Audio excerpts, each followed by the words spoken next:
Hello, this is your host, Adam Graham, from Pretty Much the Present. And in this video, we'll be bringing you a compilation of old-time radio detective podcasts from 2010. The podcasts are appearing, for the most part, unedited, except for some extraneous or repetitive elements that are being removed because this is a compilation.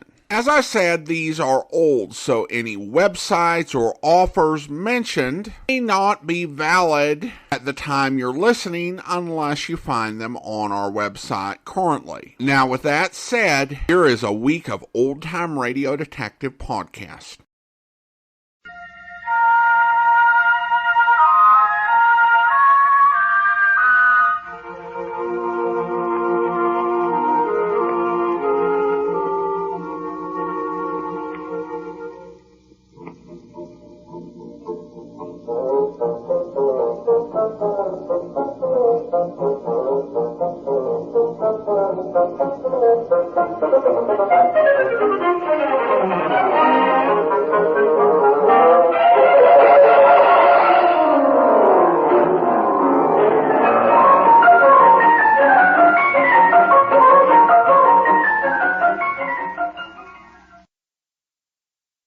Welcome to the Great Detectives of Old Time Radio from Boise, Idaho. This is your host, Adam Graham.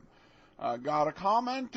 Feel free to email me, box13@greatdetectives.net. Encourage you to cast your vote for the show on Podcast Alley.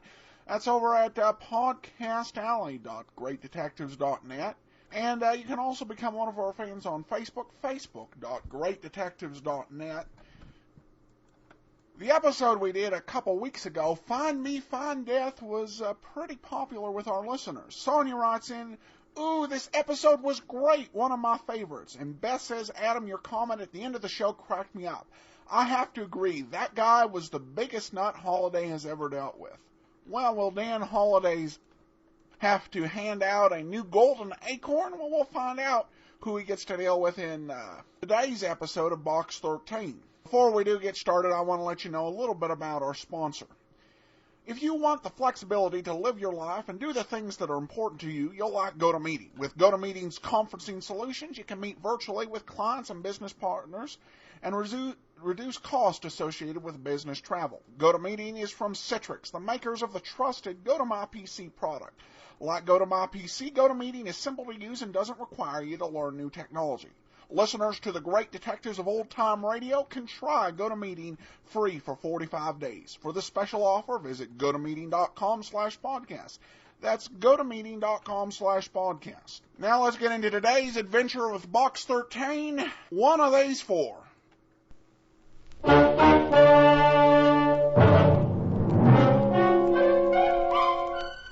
Box 13, with the star of Paramount Pictures, Alan Ladd as Dan Holliday.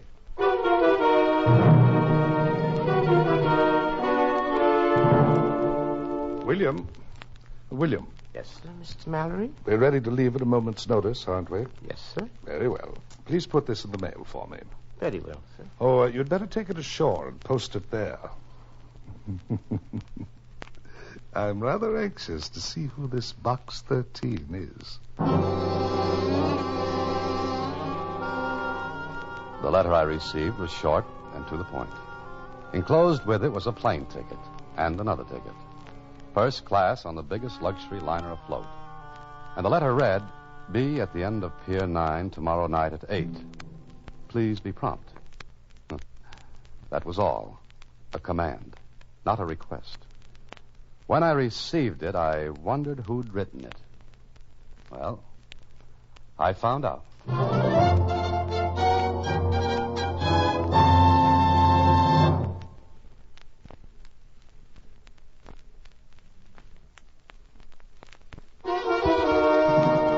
And now, back to Box 13 and Dan Holliday's newest adventure, One of These Four. But, Mr. Holliday, do you want to go on another trip? Oh, not if I can help it, Susie. But someone paid for these tickets. First class on the biggest liner afloat. And no name or address. You can't send it back. But I can bring it back. You mean You're going to Pier 9 tonight? Like it says here, Susie, I'm going to Pier 9 tonight.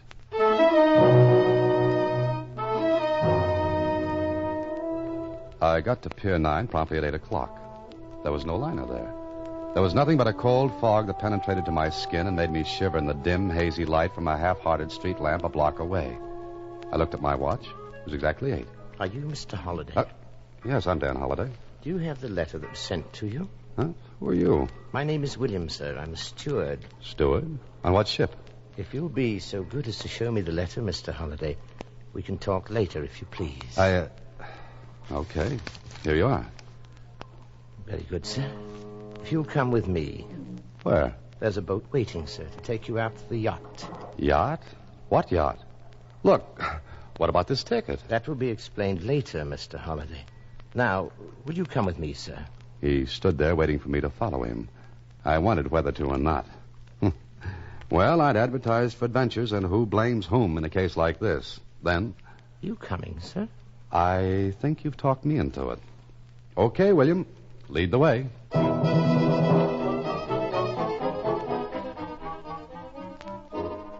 10 minutes later, I was aboard a yacht. But what a yacht. It was seagoing, and from what I could see in the bad light, ready to go anywhere and do anything. William led the way along the deck. We go down this companionway, Mr. Holliday. Well, it's nice to know we're going somewhere. Your cabin, Mr. Holliday. Mine? Yes, sir. I think you'll find everything in order. Pajamas, toothbrush, everything that you'll need for the night. Oh, now, wait a minute. If you're hungry, there are sandwiches and coffee. Good night, sir. Hey, now, just a minute. Hey, open up. Come on, open this door. William? William. And that, as they say, was that. I was locked in. I thought of breaking in the door, but one good look put that idea out of my head. The door was iron. There was one porthole in the cabin. I couldn't have crawled through it if I'd been dehydrated. Well, I sat down to figure this out. Then it was figured out for me. The yacht was moving. I ran to the porthole. The lights of the city had already been swallowed up by the darkness. Mr. Dan Holliday was going on a trip. But where? And why?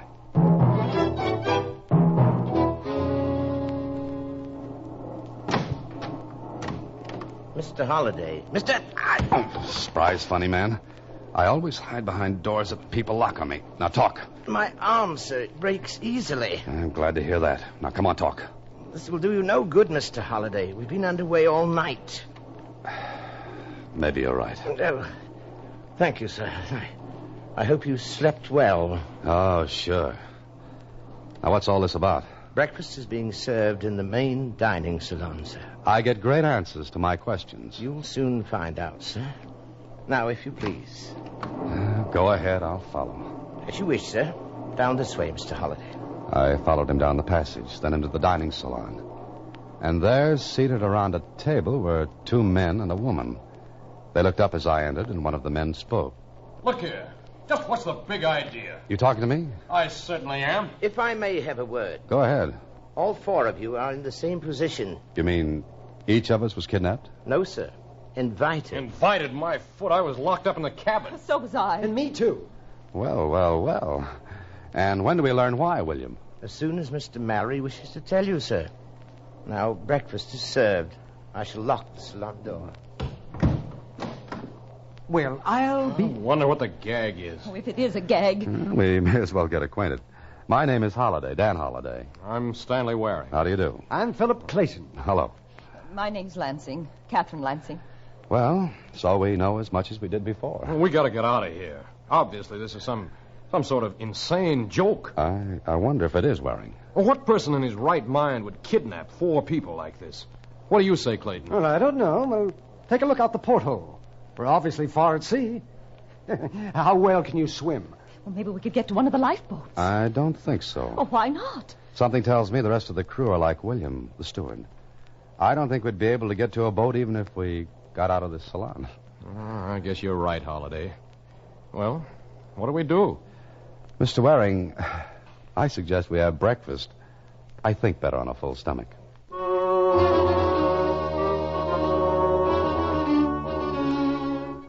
1 hour later, William came and unlocked the salon door and took us back to our cabins. I caught sight of some of the crew. They paid no attention to us, but went on with their work. Lunch was essayed, locked in the salon, then back to the cabins. But at dinner time... Good evening, Mr. Holliday. Hello, William. I see the dinner jacket fits you, sir. Very thoughtful of someone to provide the correct size. Dinner is being served, sir. Thank you. And will we be honored by Mr. Mallory's presence this evening? I can't say, Mr. Holliday. Perhaps. Say, William, where are we? I'm not a navigator, sir. I have no idea. There's still an ocean under us, isn't there? When I last looked, it was there, sir. Well, lead on, William. Thank you, sir.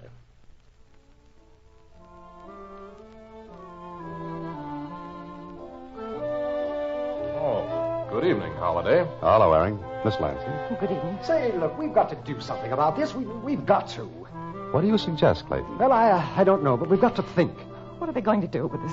Why did they bring us here? Dinner is served. Why, I'll choke it out of you. Let him go, Clayton. Come on, let him go. Let him go. Choke something out of Let him you. out. What good will that do you, Mr. Clayton? Mr. Mallory, sir. That will be all, William. You may go. And turn that thing off, will you? Very good, sir. You're an impetuous man, Mr. Clayton. So you're Mallory. Sit down, please. We'll have dinner. Just a minute. Before we have anything else, we'll have an explanation, Mallory. You're Holiday, aren't you? That's right.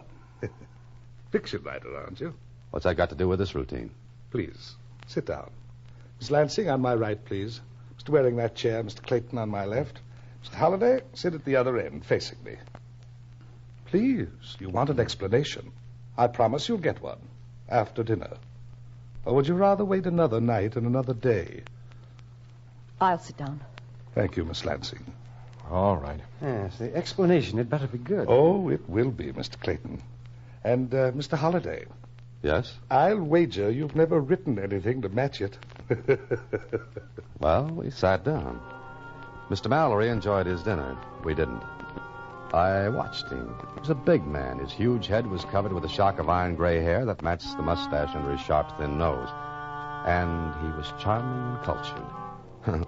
In spite of the fantastic situation, we found ourselves listening to him at the dinners we sat in the salon. The 18th dynasty was Egypt's greatest. Its pharaohs conquered and reconquered. Its art reached a beauty and subtlety never before or since reached. Ah, yes, great people. But maybe I'm boring you. Not at all, Mr. Mallory. You're very kind. And now, Mallory, the explanation. Of course, Mr. Waring. Well, Mallory, I'm choosing my words carefully, Mr. Clayton. they'd better be good. They will be. Miss Lansing, gentlemen, I investigated each of you before inviting you aboard my yacht. Mr. Waring? What? You advertised in the paper for a job, preferably in a foreign country, but you had no family. Is that correct? Yes, that's right. You answered my ad. Correct.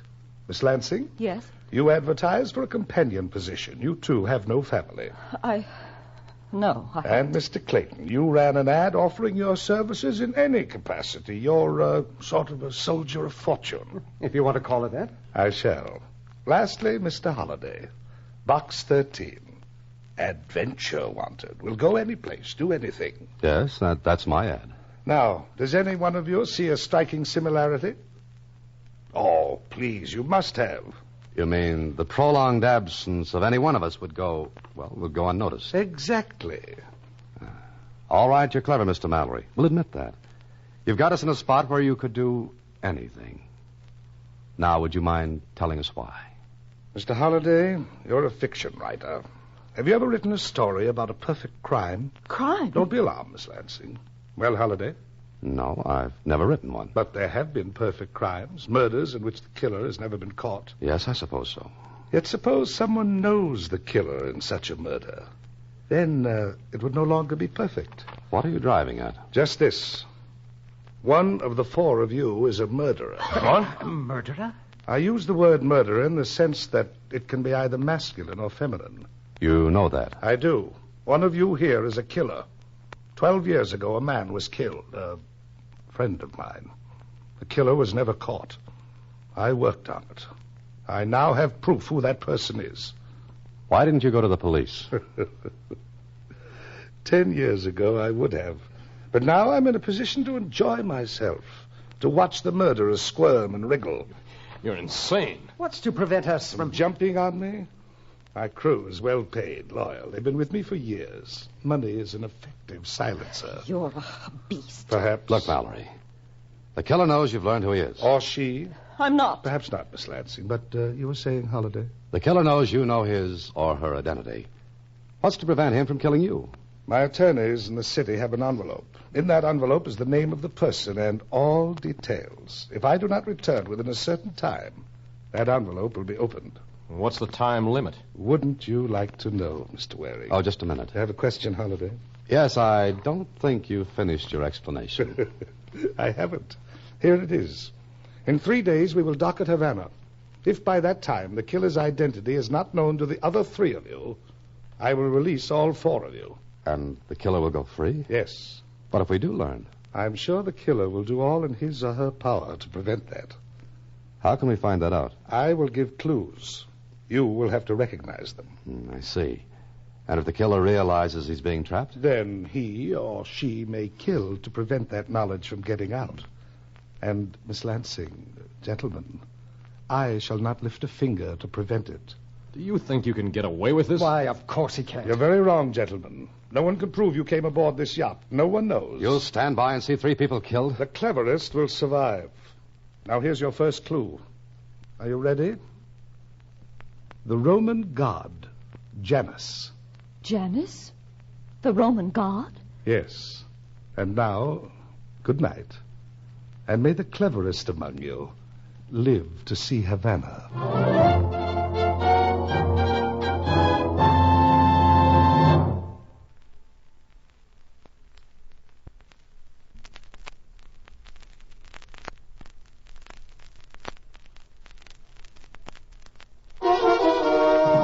And now, back to One of These 4, another Box 13 adventure starring Alan Ladd as Dan Holliday. So, there we were, the 4 of us. And one of us a murderer, or so Mallory said. Was he lying? If he wasn't, then he'd cooked up a fantastic situation. After dinner that same night, I went to my cabin and sat down trying to figure out what the Roman god Janus had to do with a killer when... Come in. May I come in, Mr. Holliday? Oh, please do, Mr. Mallory. It's your yacht. Mind if I sit down? It is also your chair. I like your sense of humor. I like yours. It's just like an open grave. Don't you think you could get a story out of this, Mr. Holliday? What else will I get out of it, Mallory? Do you believe my explanation? I don't know. Here, take this. What? Here, What? take it. Take it. It's loaded, too. Why the gun? To protect yourself. Against what? Or whom? Against the murderer. It is loaded, isn't it? Yes. Yes, and it's pointed right at you. So I see. But strangely enough, I'm not worried. What's to prevent me from forcing you to order this yacht back to land? Your sense of adventure, your own willingness to see this through, your desire for a good story. Aren't you placing too high a value on your ability to judge people? I made no mistake in you, Holliday. That's why I gave you the gun. You mean you're actually going through with this incredible thing? Yes. One of the other 3 is the killer. Miss Lansing, Mr. Waring, or Mr. Clayton. Suppose none of us learns who the killer is. I intend to keep my yacht on the high seas until you do. But you said we'd be in Havana in 3 days. We don't have to be. You'd better be. Holliday, I have my own reasons for this incredible thing. I've come to you because I've watched you, listened to you. Of the 4, you are the one who seems the most resourceful. You alone acted with calm and sense at dinner. Thank you, Mr. Mallory. Not at all, Mr. Holliday. Now I'll leave you alone. And, Mr. Holliday, the cabin doors are no longer locked. They cannot be locked because the keys are gone. Good night.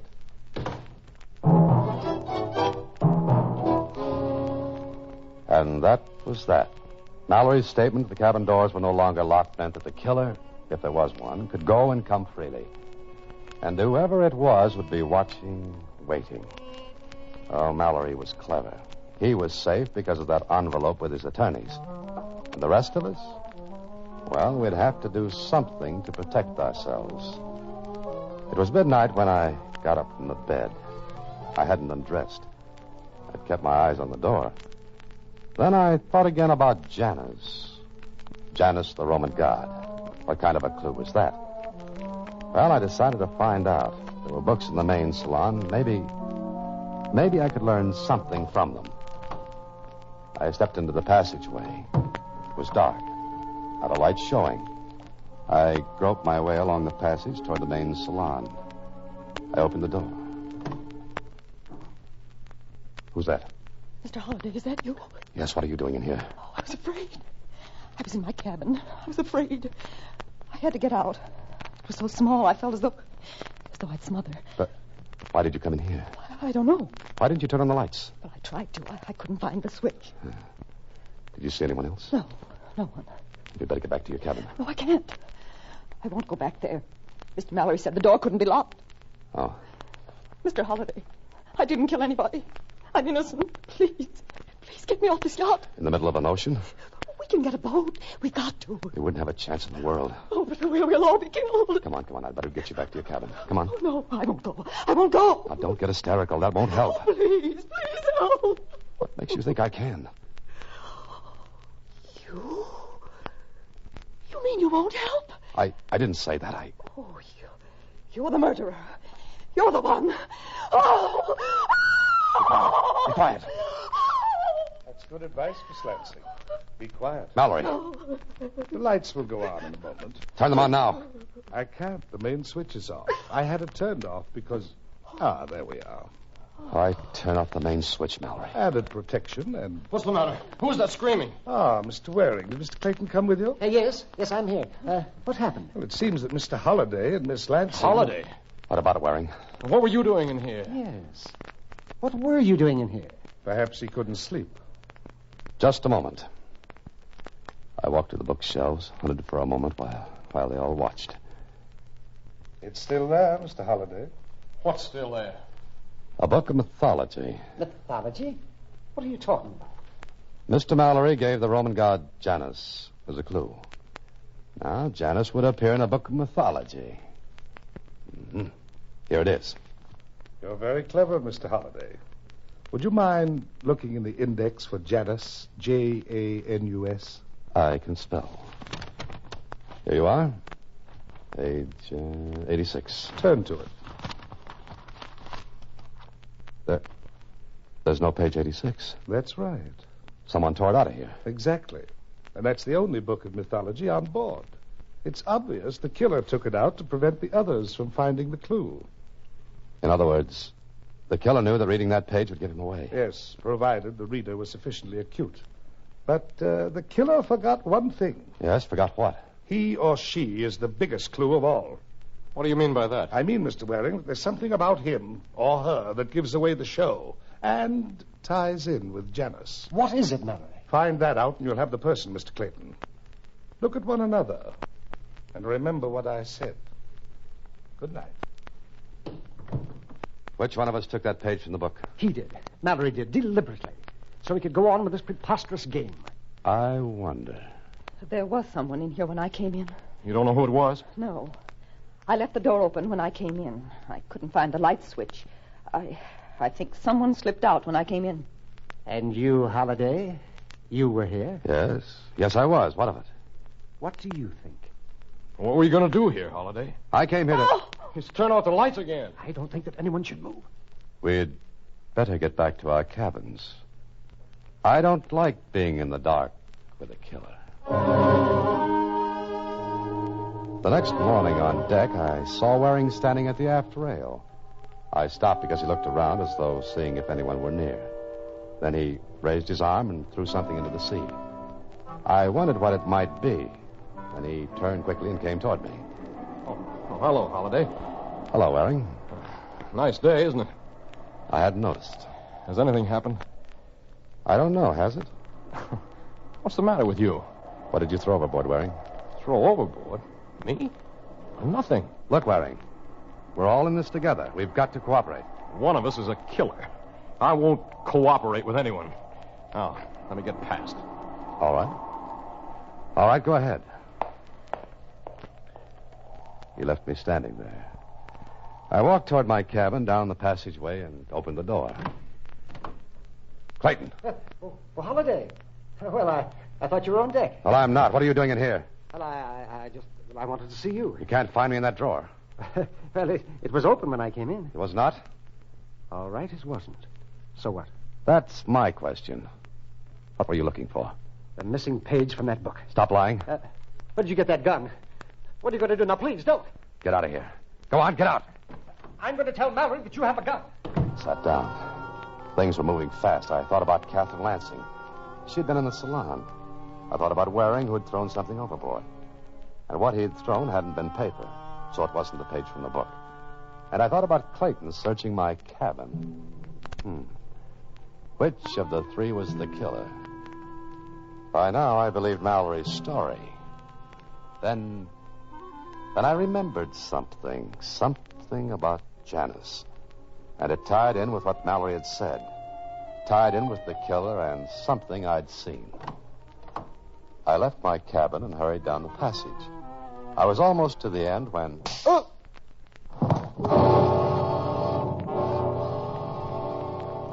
Feeling better, sir? Who hit me? We don't know, Holliday. Well, whoever hit me took the gun you gave me, Mallory. You, Mallory? You gave him the gun? What was the idea? Well, where is it now? That's what I'd like to know. Obviously, Mr. Holliday, the killer has it. That's right. This is going to be an interesting lunch. You may serve, William. Very good, sir. Mallory, I know who has that gun. Of course you do, Mr. Holliday. Who is it? Miss Lansing, when were you born? What month? Month? Go ahead, Holliday. Go on. Well, Miss Lansing? Well, July. Why? Is that right, Mallory? That's right. Clayton, What is this? answer the same question. December. He's telling the truth, Holliday. And Waring, when were you born? September? Is that right, Holliday? No, I don't think so. Waring, you were born in January, the month named after the Roman god Janus. Be careful, Holiday. What you threw overboard was a ring. A ring with a dark red stone. Your birthstone. A garnet. That's perfectly true, Holliday. Keep your hands on the table, all of you. And thank you for this gun, Mr. Holiday. You are not welcome. What do you intend to do, Waring? Kill all of us? I'm not that stupid. You killed my brother. Yes, but I'm not going to Havana or anyplace else on this yacht. Now stay where you are. I'll shoot the first person who gets up from that table. And I'll shoot to kill. Clayton, William. No. Sit still. Let him go. Let him go. Yes, the crew has instructions to let anyone go. They won't see him take the lifeboat. They'll let him go. But he'll get away. I don't think so. He'll be picked up. You see, Miss Lansing, we haven't been many miles from shore. Now, shall we go on with our lunch? Miss Lansing, Mr. Clayton, you've been put to a lot of trouble. I hope these checks will make you feel happier. I think they will. Mr. Holliday, you got a story, I hope. Oh, yes, I did. You see, Mr. Holliday, I had to do it this way. I had no proof that Waring was the murderer. I spent 10 years getting evidence, but no proof. I had a hope that he would break, put him under tension. But that envelope with your attorneys. Mr. Holliday, there was no envelope.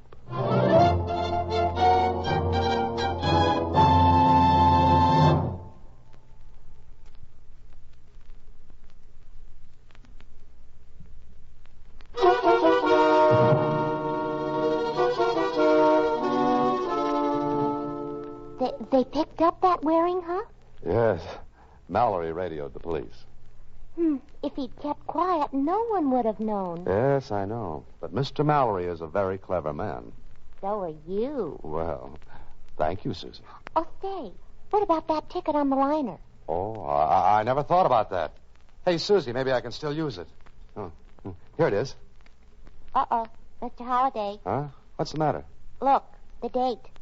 The boat sailed yesterday. Oh, fine. Good night, Susie. Next week, same time, through the courtesy of Paramount Pictures, Alan Ladd stars as Dan Holliday in Box 13. Box 13 is directed by Richard Sandville, with this week's original story by Russell Hughes. Original music is composed and conducted by Rudy Schrager. The part of Susie is played by Sylvia Picker, and production is supervised by Vern Karstensen. Box 13 is a Mayfair production from Hollywood.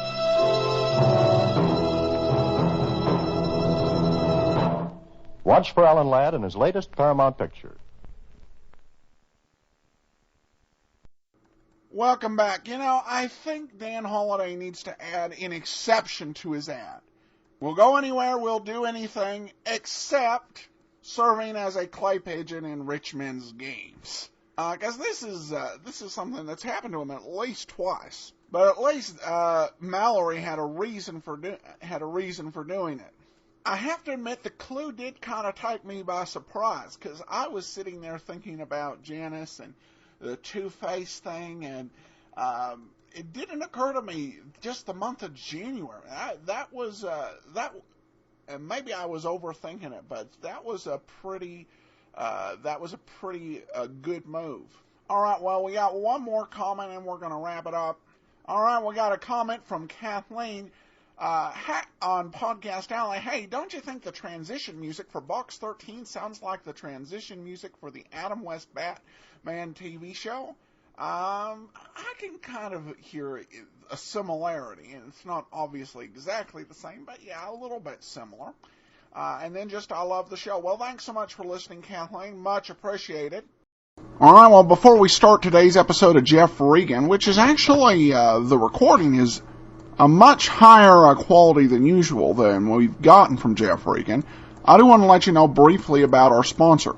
It can be a challenge to grow in your business. It seems there are a never-ending list of activities that eat into limited time. That's why I'm so glad to bring GoToMeeting on as a sponsor, because GoToMeeting allows you to do more with the time you have. Whether it saves you a plane trip to Japan or a trip across town, GoToMeeting saves you time on travel.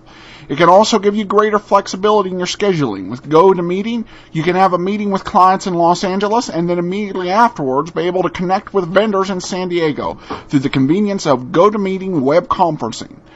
Listeners to the great detectives of old-time radio can try GoToMeeting free for 45 days. For the special offer, visit gotomeeting.com/podcast. That's gotomeeting.com/podcast. And now it's time for The Lawyer and His Lady.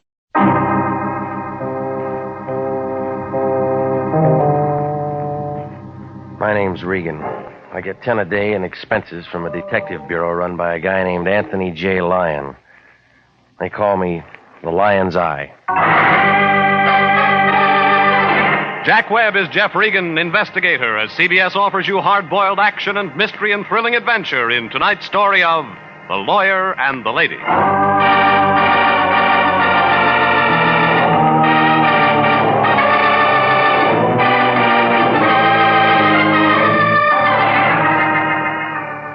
The Cosmopolitan Building's on 7th Street near Olive, downtown L.A.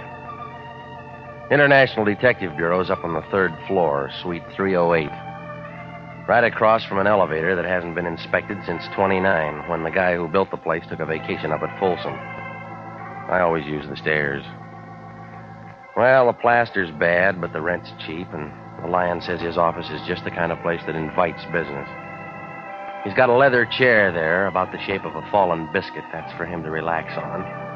And right next to a desk with some blank checks and an inkwell, there's a hard, straight chair. That's for the client.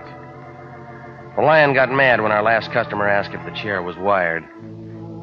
Well, when I walked in last Thursday night about 6 o'clock, he was staring at that empty chair. Wishful thinking. Regan! Christmas is coming. Well, that's news. It's the time of year when everybody's nice to everybody else. Somebody give you a calendar? I got better than that. It's a check. From who? His name's Kramer. He's a big lawyer. We need one again? He's our new client. He wants to see you. What about? He'll tell you. You tell me. I want you to be nice to him. He's a big man. His office is in the Park Central building. Abercrombie, Kramer, and Schmidt. A trio. It's an important legal firm in this city. Well, what's the job? I told you he'd give you all of it. Look, the last time I waited for a client to talk, he died. Now, look here. The kind of dough he pays, you could do janitor work for him and not ask questions. Well, you never learn. This is a certified check. Came by special messenger. He's waiting for you now. What else? The message said he wanted all this done confidentially. No police. You understand? You'd kidnap your own mother for cash. You're out of line. And then you'd starve to death charging yourself ransom. I'm going to be patient with you, Regan. No, this is another rotten deal. These big legal outfits can't afford to be dishonest. You've been making a living doing it. Kramer's in legitimate practice. I checked him. Oh, sure you do. I pay your salary, and I take things as I see them. Well, you need stronger glasses.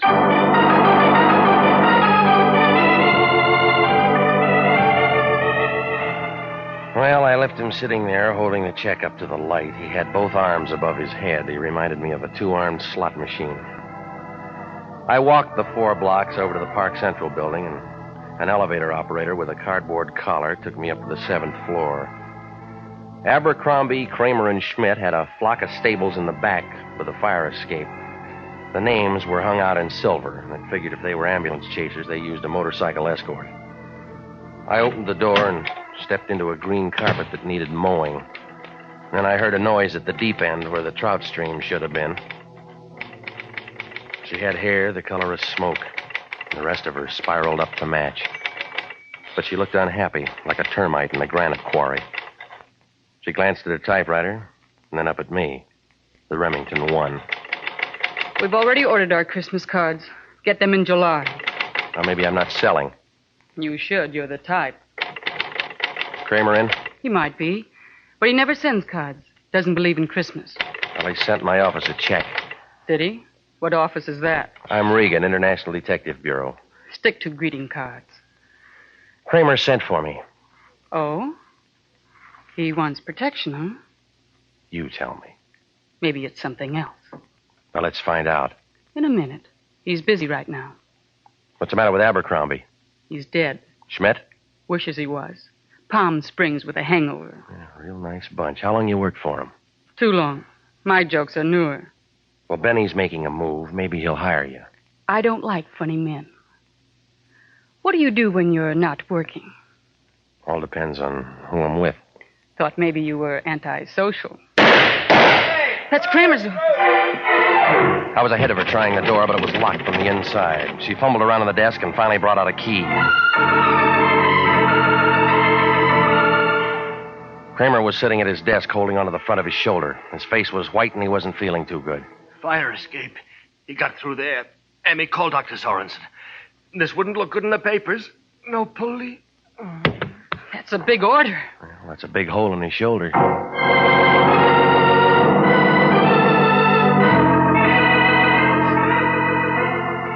Well, it was too late to start looking around the fire escape, and when Dr. Sorensen showed up, he called a private ambulance and had Kramer taken to a private hospital. The doc said he wouldn't be able to talk until morning, and, well, if they wanted it quiet, there was no sense getting homicide all excited. Emmy went to the hospital with him, and I hung around the office for a little while. Everything was locked up tight. The files, his desk, and the liquor cabinet. So I figured it was time to give the Lyon the nod. I doused the lights and went downstairs. Outside, the street was kind of vacant except for a steamroller with whiskers washing down the gutters. It dodged around a big green car parked by the curb, and then it swivel-hipped around my car, where a little guy in a trench coat was leaning in looking at my registration tag. When I tapped him on the shoulder, he looked confused, like he was trying to catch a cyclone on a paper bag. Huh? You looking for something? Oh, no. No, just, Looking. Yeah, that's right. Looking. Come on, blow your nose. A little cold, that's all. Tell me about it before your throat gets sore. I told you, just looking. The car belongs to the finance company in case you got extra keys. No, Pilgrim. Never borrowed a buggy in my life. You can't drive. How'd you guess? Come on, you. Let's pour it out. Sure. You the guy? What guy? Guy it says there. Regan. I might be. Don't want to make a mistake. Deal, will you? Somebody wants to see you. Who? Guy. Well, I don't know him. Yeah. Guy says please. Reads Emily Post. That's right. Friend of mine. Weighs 285 pounds. He's across the street in the ice cream parlor. Last stool on the end. Well, I'll tell you, somebody else is carrying my books home today. Oh, we wouldn't care. Big man. Gonna see him? Can't he walk? Says if you argue, mention the name Kramer. Now you gonna see him? How can I miss? He weighs 285 pounds.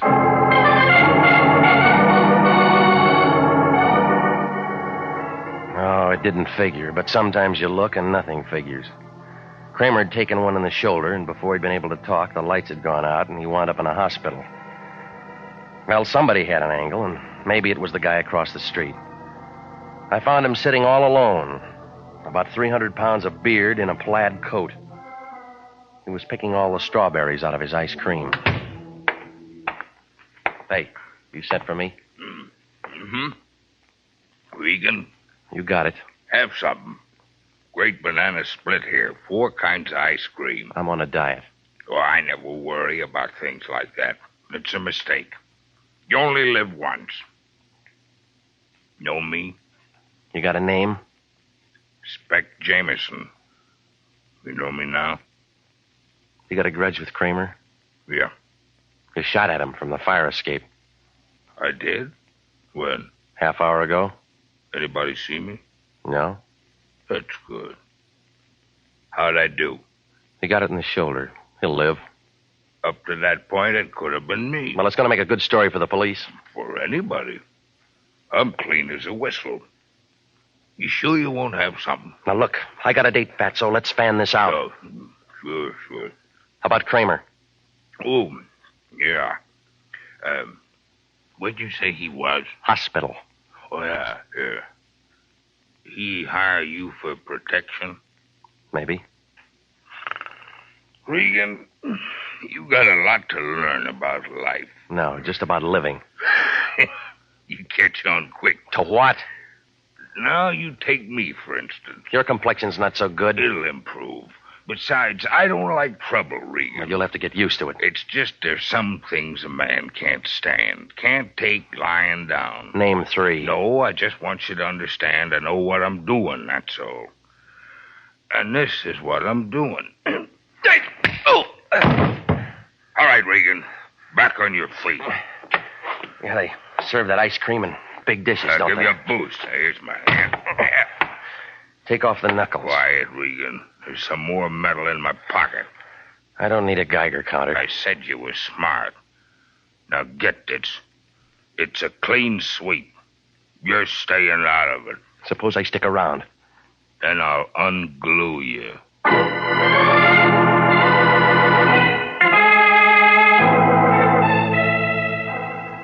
I left him sitting there with his ice cream. Wouldn't have done any good to trade fists with him. But there was something in the way he talked about Kramer and the shooting that made it a Sunday puzzle. I found a phone booth and put in a call to the Lyon. Regan, where you been? You see Kramer? What'd he say? Well, now, which one do you want first? What about Kramer? He was all shot up. Target practice? Some guy with a grudge. If he plays like that, yell cop. Look, they'll want to see you. No police, remember? What are you talking about? Another bum client. Why do these things always happen to me? Because your palm is faster than your brain. Every case has it. Look, this is a 3-ring circus, and we haven't even got any peanuts. Well, maybe I should have found out what he wanted. Oh, you say that now. Who's got the grudge? A sweet tooth. Calls himself Spec Jameson. Spec, where's he fit in? He wouldn't stand still to show me his tea leaves. You talked to him? We met. When people start asking questions, we don't want to be stuck without any answers. You get out and run down some dope on this man Spec. What are you going to do? Don't worry, I'll take care of my end. Yeah, most people do. Well, this job had more ups and downs than the Berlin airlift. I turned the phone book over to some drunk with a beer breath, and I walked over a couple of blocks to the morgue. I mean, the one where they keep dead newspapers. I got a friend who works in the file room of the L.A. Times. After 15 years of it, he's got about as much adrenaline as an old magazine in the attic. Nope. No, I never heard of a Spec Jameson. Probably a nickname, isn't it? You know, Spec, short for glasses? Yeah, I caught the drift. Thought I was going to say spectacles, didn't you? Hey, look, let's try this for size. Now. Yeah. Big fat guy, but always hungry. Mention any friend? Kramer, and he wasn't a friend. Spec Adams in last Thursday's paper. What'd he do? Executed the same day in Sing Sing. Spec Jameson. Uh-huh. Released from Quentin day before yesterday. Let me see. That's all it says. Served full 10-year sentence, continuous on 4 counts. Somebody threw a book at him. Yeah, maybe. Tell you in a minute. Try December 38. This case would have come up in November. Yeah, here we are. Mm-hmm. Yeah, you take these. Yeah. Hey, look at the funny skirts. Short, weren't they? Hey, here's one. War impossible, says Look, Senator. let's stick to the subject. November 17th, Jameson appeal denied. Read it, will you? A lot of stuff. He was in the rackets. Go on. Judge said unusual completeness of prosecution's case made retrial impossible. Mm-hmm. Continuous sentence upheld. Who was the judge? Old Govern, he's dead. Here's what you want. Special Prosecutor Joseph W. Kramer. Yeah. Excuse me. Uh-huh. Joseph W. Kramer was brilliant, Hello? relentless work for the forces of good in Los Angeles. It's for you. Okay, thanks. Yeah? Mr. Regan? Yeah. This is Emmy, Mr. Kramer's secretary. Are you always this hard to find? Well, that depends on where you look. Mr. Kramer wants to see you. You talking now? He's feeling much better. The doctor said it was just a flesh wound. What kind? 38. All right. Where's the hospital? It's a little place on Hawthorne. Mrs. Kramer will show you. Mm-hmm. If you don't mind going by the Biltmore and picking her up. I haven't got my car. Use Mr. Kramer's. It's in the garage there. Is she expecting me? I phoned. 15 minutes. Good. He wants to thank you for what you did. Well, what'd I do? Kept the police out of it. Well, it's his show, but it may close. What do you mean? I ran into Spec Jameson. Oh? Now, you still want the police out of it? I don't know. Mr. Kramer will tell you when he sees you. Mm-hmm. You sound like you're changing jobs.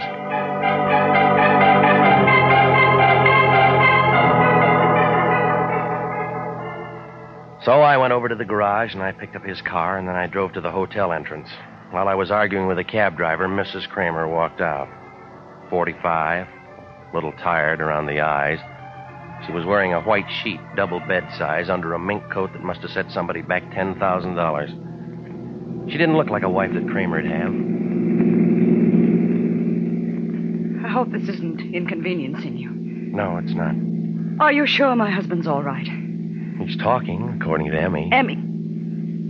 She's there with him. She's his secretary. It's funny, isn't it? I'm his wife, yet she spends more time with him than I do. Well, that's business. Even now. When he's been hurt, she's there first. She was there when it happened. Of course. I guess I... Oh, never mind. You're a detective, aren't you? Yeah, that's right. Mr. Kramer hired you to protect him from that Jameson. I never found out. Maybe. I've been so worried about him. At the trial, Jameson said he'd kill him if it was the last thing he ever did. You know, I always thought it was taking an awful... Hey, take it easy, lady. You know the story. Emmy? She's young, pretty. I have to spend my time at bridge parties. Does it help? No. How long you been married to him? Next month, 18 years. I don't look the same way anymore. Neither does he. It's funny what life does to you, isn't it? I was his secretary. Once. That's how I met him. Look, how far to the hospital? It's only a few more blocks. You go straight Hang down. on. Who do you know that drives a big green Nash? No one. Well, he knows us. Been following us since we left the hotel. What do you say? Is he still with us? Yes. I can't understand a thing like this happening. Why would anybody want to follow us? Maybe it's a friend of your husband's. Jameson? He tried once tonight. Maybe it'd be better to get you. I'm scared. All right, come on, get out. Mr. Regan! The green Nash had been tailing me.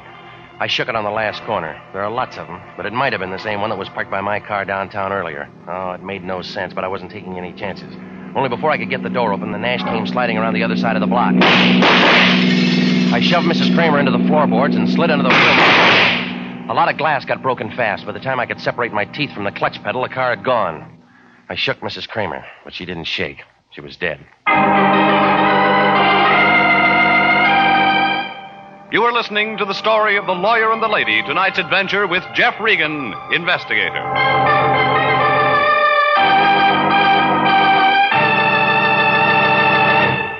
Listen, this is good news. Good news for you if you're between the ages of 20 and 26 and a half, married or single, a high school graduate, and want to fly for the United States Air Force. Yes, the Air Force Aviation Cadet Program is offering you the opportunity to become a pilot officer in the mightiest Air Force in history. You can be one of the Air Force's men of renown. And there's more offered than the pride you feel in being a member of America's flying team. For after your 52 weeks of training, you'll graduate as a second lieutenant in the Air Force with an income of more than $300 per month. Remember, the Air Force offers you what it offered General Jimmy Doolittle, General Carl Spaatz, and General Hoyt Vandenberg. Now, at 42, the Air Force Chief of Staff. Call at your local Army and Air Force recruiting station tomorrow. Apply to become an aviation cadet. And now, back to the story of the lawyer and the lady and Jeff Regan, investigator.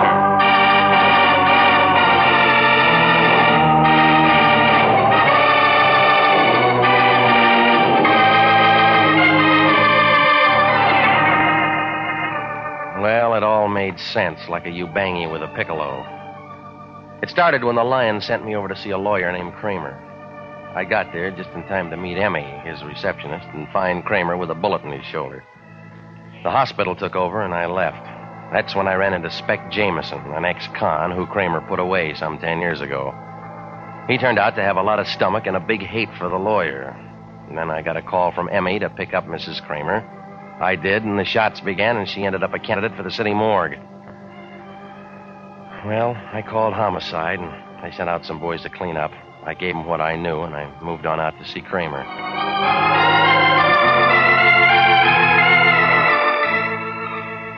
The Angels of Mercy Hospital turned out to be a private place off Hawthorne. 2 stories of cement set down in the middle of a clover field. Figured that they only held a thermometer to patients that could make a big noise with a cash register.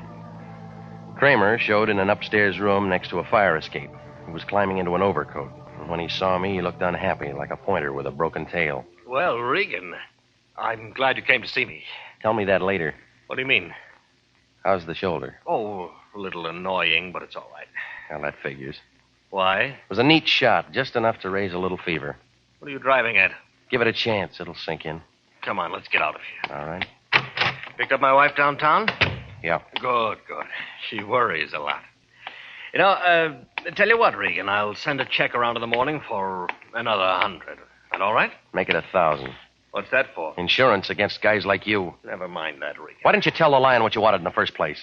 I didn't know. I got another story. Well, you're wrong. You knew Spec Jameson was out. No reason I should tell you that. I'm rehearsing a witness, that's all. What? Yeah, now let's hear what you did to him. Nothing, not a thing. He can tell you that. In 38, you got the book thrown at He him. was a public enemy. So's Smog. Regan, a man in my position Maybe cannot... that's it.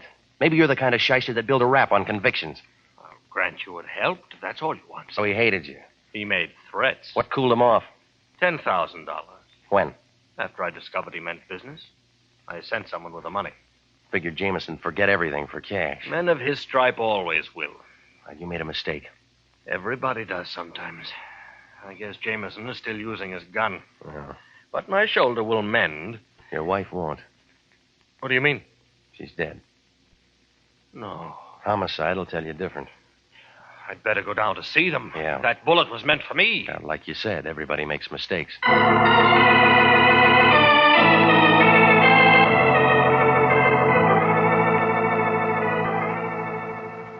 Well, we climbed in the taxi and headed for headquarters.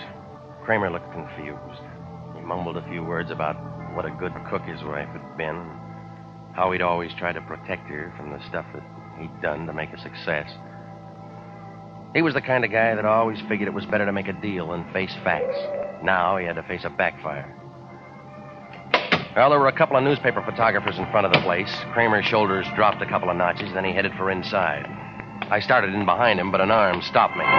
Regan, come here. What are you doing out of bed? Sit up. Get back in the taxi. Look out, that meter will bite you. I'm not paying the fare. Downtown driver. Okay, Mac. You know the cops are going to love you for this. They can hear your side of it later. Sure, and you'll stand behind me. Now, Regan, I'll tell you how I figure this. She gets killed. It was a mistake. Oh, now that takes a big brain. Kramer's got enemies. Said Emma enemy, didn't the wife Regan to get Kramer. That's the last chapter. And we write the next one. Turn in said enemy, and we'll pick us up a nice fat reward. Homicide started with Jameson already. They're gonna be surprised. What do you mean? He didn't do it. How do you know? I look into things. That's how I know. Well, all right, big shot. Open it up. It goes this way. 15 minutes after I talk to you, I put a call in to the cops. Saying what? That I don't like my operator being threatened by ex-cons. What happens? You tell me. The police themselves take Jameson out of circulation. He was locked up before Mrs. Kramer got fogged. He's sitting in the Hollywood station house right now with a smile on his face. Talking? No, eating ice cream.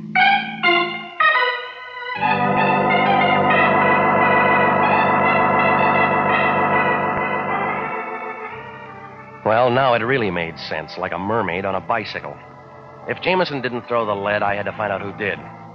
The taxi dropped me off downtown across from the Park Central building, and I started up the elevator to Kramer's office. It figured to be the time to get a look inside that locked desk. When I opened the door marked Abercrombie, Kramer, and Schmidt, the place was dark. I moved into Kramer's office and started a little work on the desk. It took me about 10 minutes to get inside. Nothing showed in the first 2 drawers, but in the third, I picked up a box of Panatellas and I looked under it. That's where I found a .38 with 1 bullet missing. Well, ballistics could do something about it, so I crammed it in my overcoat pocket and I started outside. That's when the door opened and the little guy with the runny nose walked in. He was wearing a suit the color of an avocado and his face looked like a fried banana. It's a nice rug, huh? You from the cleaners? I make my own spots. Sit down, Regan. We're going to talk. I'll take it standing. We prefer you sitting. It's your gun. More natural that way. You got a name, Buster? They call me the Dove. The bird. No cracks. Just a dove. Peace mission? It is. Rested. All right, what is it this time? Where's Kramer? China. Regan, you're an unlucky contestant. If you don't like my answers, try somebody else. That's what I'm doing, correcting mistakes. Like shooting the wrong guy. Like leaving a witness. I had to get rid of my Nash on account of you. You killed her, now you're waiting for her husband. Of course I killed her, but don't try to change the subject. It's you I'm talking about now. Well, I don't like the spotlight. You should have stuck to your nose in here, Regan. It'll bleed. Well, let's start with yours. I dove for him, and the gun went off, only it wasn't pointed at me. Kramer was standing in the doorway, pulling a trigger like a kid at a bubblegum machine. I figured the floor was safer, so I flattened out. The Dove tried the same, only he hit the wastebasket. Did I get him? Well, he looks as dead as he'll ever be. The cheap murdering... Look, let me hold the gun, huh, Kramer? Yes. Oh, Regan, there's a bottle in the cabinet there. Sure.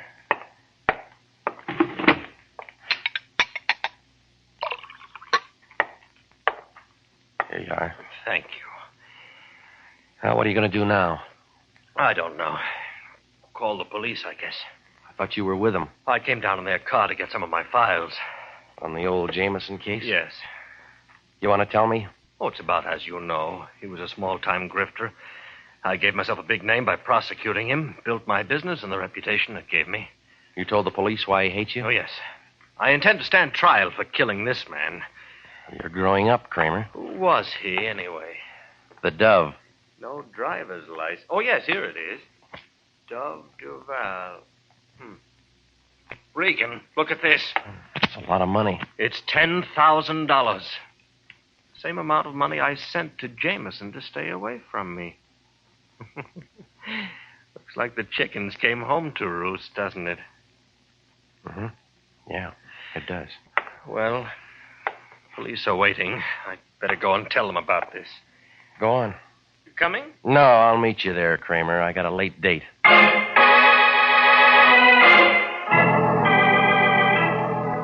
I gave the boys downstairs the high sign, then I moved out of there fast. I found Emmy's place just off Normandy. It was a brand new duplex with a gilt-edged driveway and stocks and bonds for awnings. For a business girl, she really did all right. I was a couple of hours overdue, but the girl with the smoky hair knew how to wait. There was a candle burning in her window and 2 more in her eyes. It took me a little time. But now you're here. Uh-huh.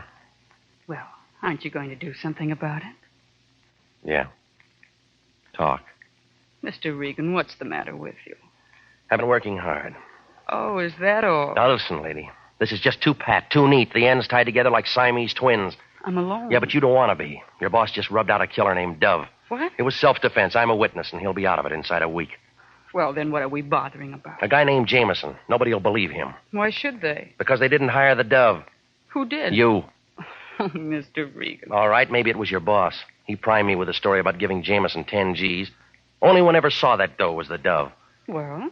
That was his price for killing Mrs. Kramer. You're out in left field, Mr. Regan. I was working. You were keeping me outside till Kramer could throw a small bullet into his shoulder. Why would he do that? To point up that Jameson was still after him. But he was. I figure different. And homicide's going to like my way. I don't even know what you're talking about. Well, this gun has a different version. Where'd you get it? Kramer's bottom drawer. And the caliber is going to fit the hole in your boss's shoulder. Well, that's it. You've got it all now. Yeah. You know, You got real nice hair. Yeah? That San Quentin water's gonna ruin it.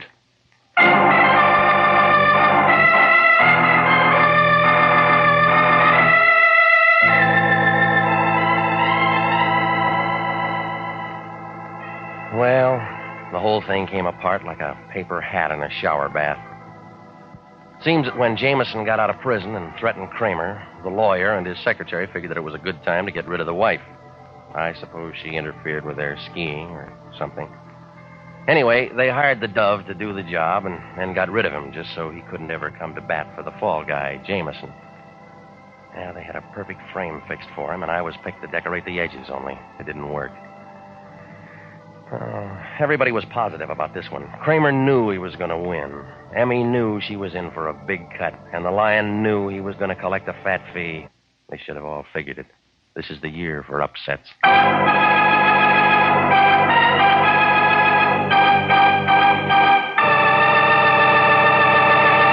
Jack Webb is featured as Jeff Regan with Herb Butterfield as Anthony J. Lyon. It's CBS at the same time next week for more hard-boiled action and mystery with Jeff Regan, Investigator. Written by Jackson Gillis and D. Jack Newman. Produced by Sterling Tracy. Featured in tonight's story were Carol Matthews, Marvin Miller, Lou Krugman, Herb Bygren, Mary Lansing, and Larry Dodkin. Original music for this program is by Milton Charles. This is Bob Stevenson speaking. This is CBS, the Columbia Broadcasting System.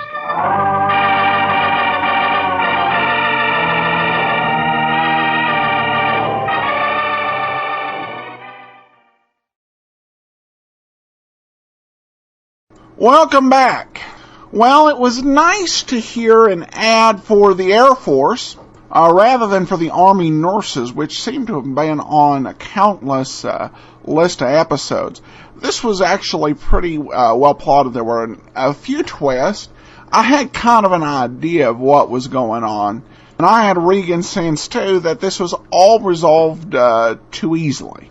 And I found it kind of interesting how he connected the whole story back into it being 1948, where, of course, you had the famous Dewey Truman race that they've referenced a few times on the program, and saying it's just another in the year of upsets. And I do have a quote for the episode. It made sense like a mermaid on a bicycle. Before we get into today's episode of Let George Do It, I want to briefly let you know about our sponsors. The GoToMeeting conferencing service that's offered by our sponsors is designed for bottom-line folks who want to make the most of their time, don't want to compromise the security of their business, and want an affordable service. Is GoToMeeting safe? Yes, it has the high standard of security right down to the user interface. Is it affordable?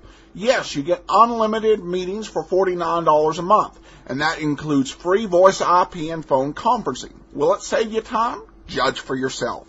Listeners to this program can get a free 45-day trial of GoToMeeting. For this special offer, visit gotomeeting.com/podcast. That's gotomeeting.com/podcast. Well, since last week's episode, there's actually 2 lost episodes in between last week's episode and this one. On December 13th, they did The Fabulous Fatso, and then on December 20th, they did Murder, a Sister Act. This episode is on December 27th. It's Death in Fancy Dress. It's the last episode of Let George Do It with an orchestrated score, so enjoy. Let's go ahead and listen to Death in Fancy Dress.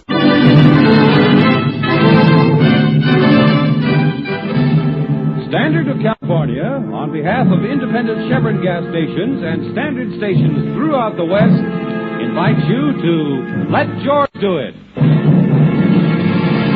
Death in Fancy Dress, another adventure of George Valentine. Personal notice, changes my stock and trade. If life's tossed you a wet blanket and you're trying to stagger out from under, call on me, George Valentine. Write full details.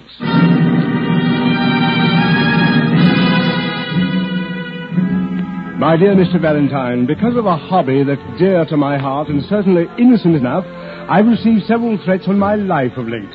I'm aware that this can't be of world-shaking importance, but it is a confounded nuisance to me. If you decide to take pity on me and come to my rescue, please drop in at my apartment, the Hampshire House. Apartment at the Hampshire Towers tomorrow afternoon at 2 o'clock. Would you verify this appointment by phone? Signed, Lloyd Bascom. Oh, dear old Bascom, whoever he is. Several threats on his life, and he loses composure completely. Well, at least he did admit it was a confounded nuisance. I suppose if some scoundrel sprayed him with a shotgun, our friend would say it was a blasted annoyance. Yeah, well, what intrigues me is this gentleman's hobby. What does he collect? Atomic secrets? Hey, you know, Brooksy, I've always wanted to find an exciting pastime for my spare moments. Go on, Angel, verify the man's appointment.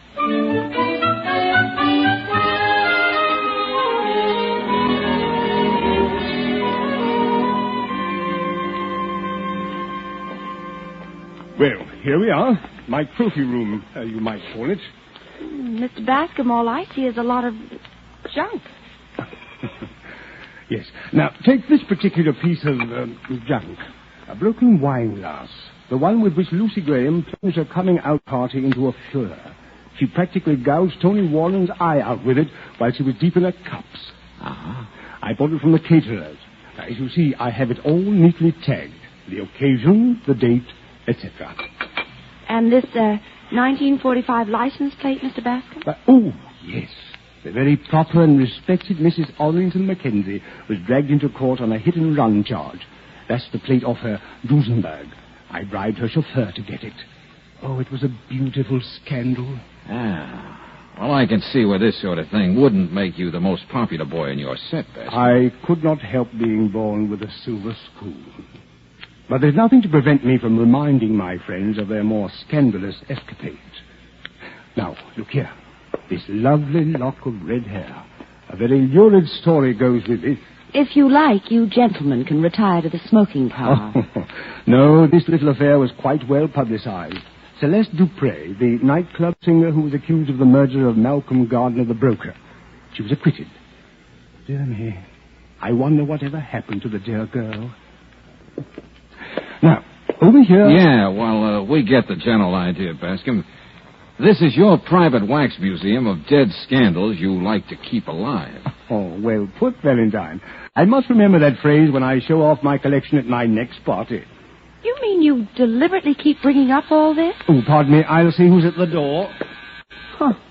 Man after my own heart. Yeah. If you're not careful, Angel, he'll cut it out and put it in his collection. What surprises me is that Mr. Bascom's been allowed to go on breathing this long. What's the matter with you, Reynolds? I didn't go to the floor. What is the matter? Have you lost your mind? George. Yes, maybe I have.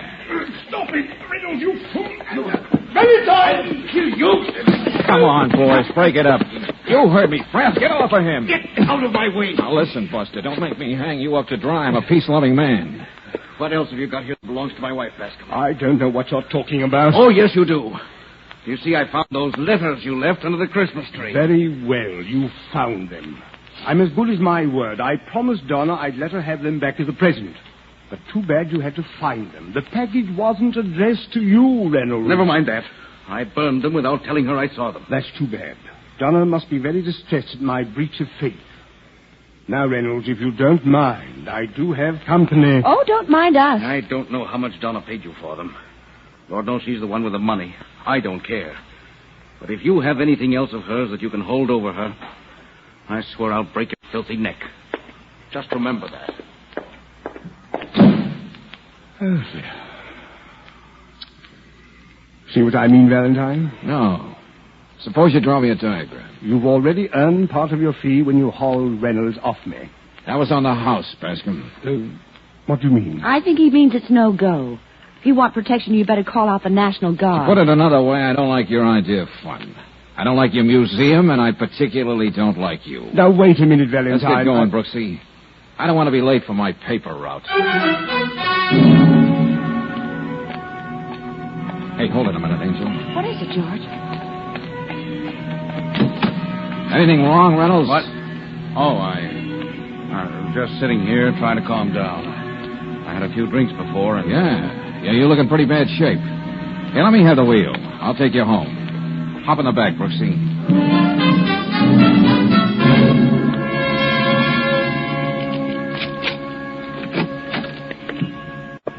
Really, Mr. Reynolds. You didn't have to bother inviting us in. Well, the least I can do is offer you and Mr. Valentine a drink. Say, look, Reynolds, don't worry about that little scene up at Bascom's going any farther than us. Thank you. I'm not in the habit of washing my dirty linen in public. Just make yourself comfortable there in the drawing room. I'll call Donna. Yeah, thanks. George, I don't know about you, but... I know. I'm not too comfortable either. We'll just waltz through the formalities and blow. Darling.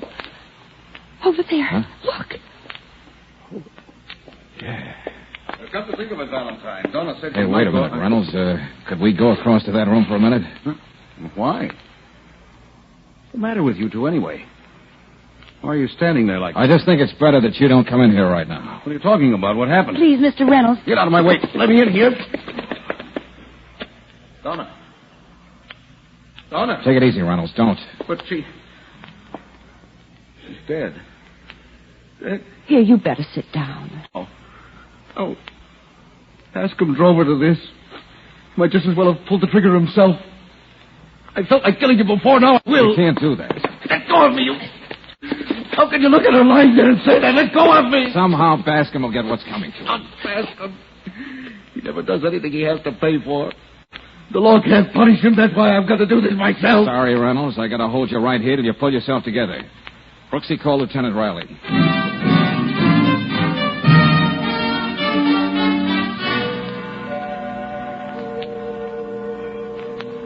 All right, Valentine, here it is. Yeah, Lieutenant. Between the medical examiner's report and my amateur sleuthing, it's just what you thought it was when you walked into that room across the hall. Suicide, pure and simple. I wasn't questioning that.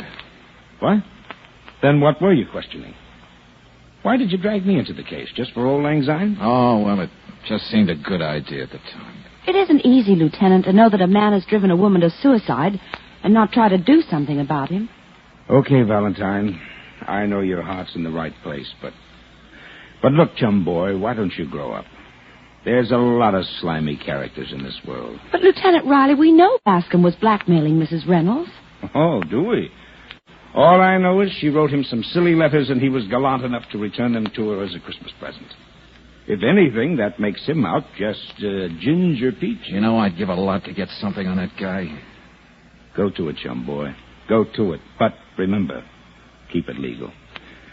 Now I got to mosey along. Oh, Reynolds. Leaving, Lieutenant. Yes, there's nothing more for me to do. I'm sorry about everything.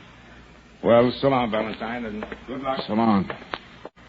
I suppose I should thank you for holding me back before, Valentine. I don't know what I would have done. Skip it. But there's something else, Reynolds. Yes? Nobody can go racketeering with other people's lives without making at least one bad slip somewhere along the line. Seems there are others who feel like you do and would like to see Bascom dead. I want to find out why. What's that? I want you to hire me to look into our friends, past and present. See if I can find that one little slip. Is it a deal? I suppose so, sure. Okay, you got yourself $1 a year, man. It may take you years. That's okay, Reynolds. This is going to be a labor of love.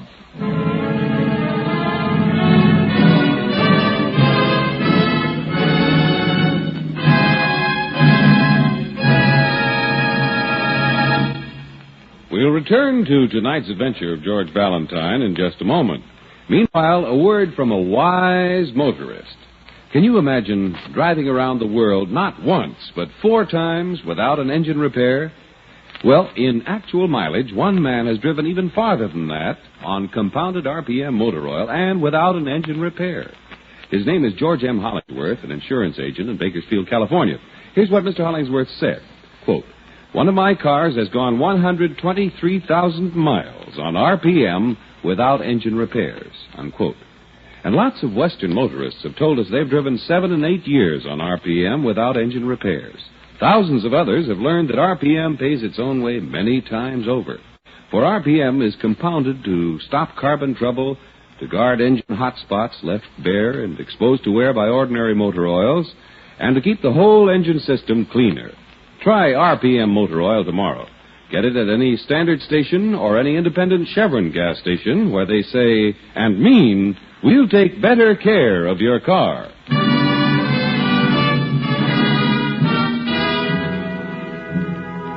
And now, now, back to tonight's adventure of George Valentine. Your would-be client turns out to be, among other things, a blackmailer responsible for the suicide of one Donna Reynolds.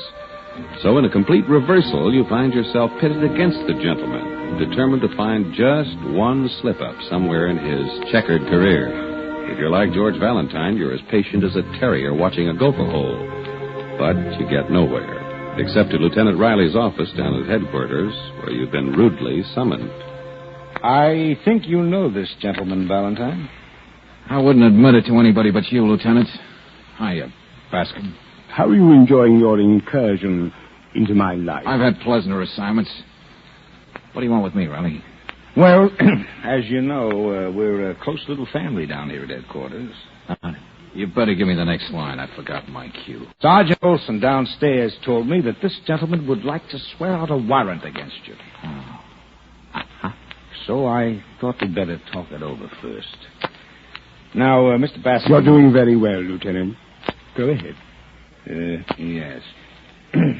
Complaint number 1, illegal entry. Valentine, have you been prowling around in Mr. Bascom's apartment? Well, I never. Yeah. Apartment? Why, I thought it was a museum. Such fascinating exhibits, broken wine glasses, old license plates. I thought it was open to the public. So, as I remember, I did drop in. Yes. Complaint number 2, questioning Mr. Bascom's friends and causing him unwarranted embarrassment. Oh, no, that's not fair, Lieutenant.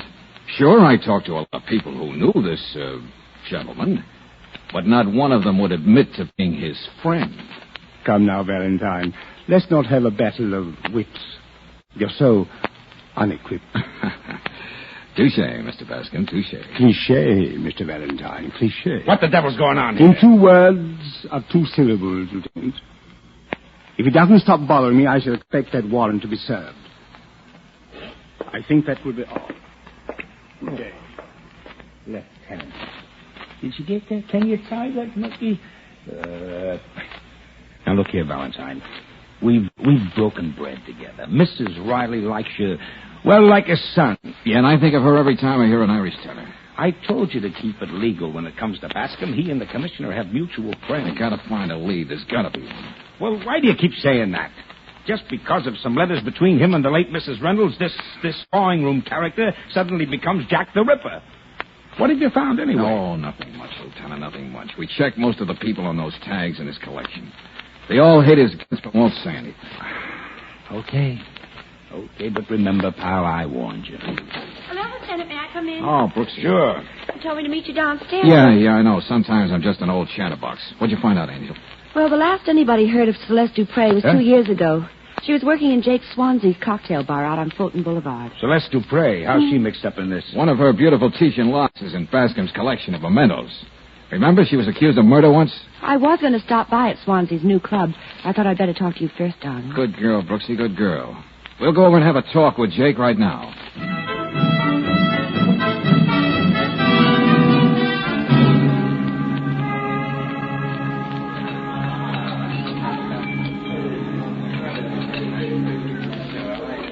Swansea says for you to wait at the bar. He'll be right down. Okay, thanks. Come on, Brooksy, let's go. Hey, wait a minute. What's the matter, George? Wouldn't that be Reynolds talking to himself at that corner table? Oh, yeah. Looks like he's drowning his sorrows.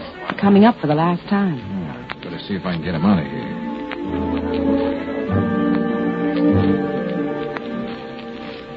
Hello, Reynolds. Huh? Don't you think you ought to go home? Oh, Valentine. Would you like us to call you a cab, Mr. Reynolds? What I'm doing, I can do better right here.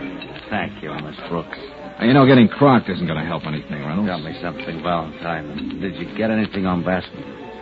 Skeleton up in the attic? Trunk full of counterfeit $1,000 bills?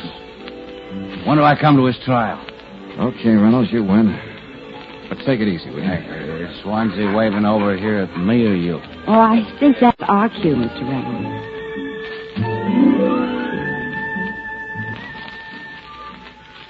Look, Valentine, if Reynolds is a friend of yours, maybe you can get him home.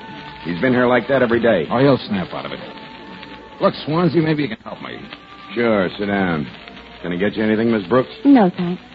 What can you tell me about Celeste Dupre? well, Swan. Cigarette? You didn't answer my question. Why don't you leave that kid alone? Didn't you have enough trouble back there being accused of murder and everything? Didn't she work for you once? Yeah. After it happened, I was the only one to give her a job. Well, if you want anything, it's on the house. Sit down, Swansea. I asked you, what happened to Celeste Dupre? Where do I find her? Can't you see I don't feel like talking? You know I'm going to find her sooner or later anyway, and when I do, I may come back. I want to know why you didn't tell me. Okay. But don't build any fires under her. Make that a personal favor to me. I don't like to see anybody hurt, Swansea. Red lives at the Shelby Arms. Only now her name is Seal Dawson.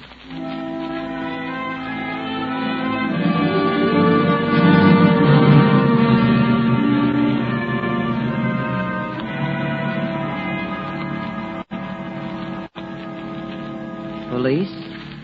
Not exactly, Celeste, or do you prefer Seal? Does it matter? Oh, my name's Valentine. I'd like you to answer a few questions. Just whom do you represent? In this case, Valentine, as much as anybody else. I can't keep you from asking questions. Why did you give Lloyd Bascom a lock of your hair? What did you... And when did he give you for it? He usually pays for mementos like that. Why don't you leave me alone? I hate to come at you from left field like that, but sometimes it gets results. Well, during my trial, Bascom asked me for a lock of my hair. I didn't see any harm in giving it to him. The one I saw looked like a recent acquisition. But we'll let that rest. It's not too bad. What do you mean? You've done pretty well for yourself, Celeste. This teepee you live in must run you quite a nut. What do you do for a living? I model clothes. The wamp a model gets wouldn't rent a doghouse in this neighborhood. Now, suppose we get out of... Excuse me.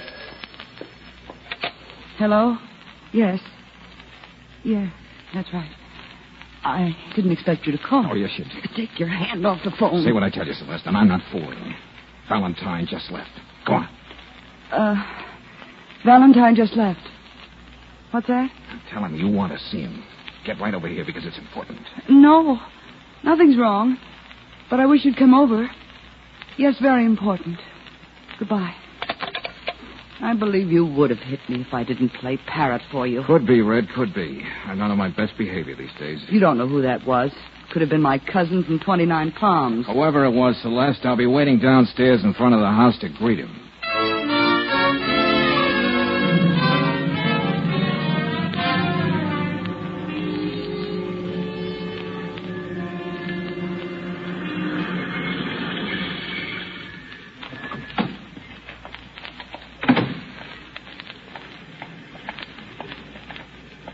You didn't waste a minute getting here, did you, Bascom? Valentine, I look so grief-stricken. Celeste didn't cross you. She had to say what I told her. Oh, dear, you're turning into quite a problem. Yeah, well, let's go up and join Celeste. We have a lot to talk about, you and I, including why you called her to see if I was here. You first, Bascom. Yes, I could stand a drink of that.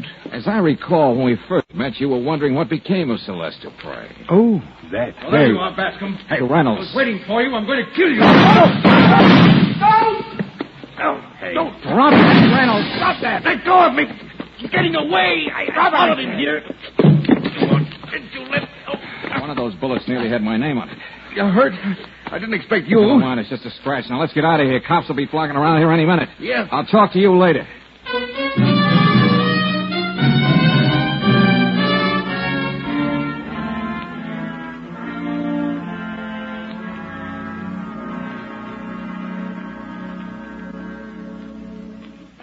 Hey, will you take it easy, Brooksy?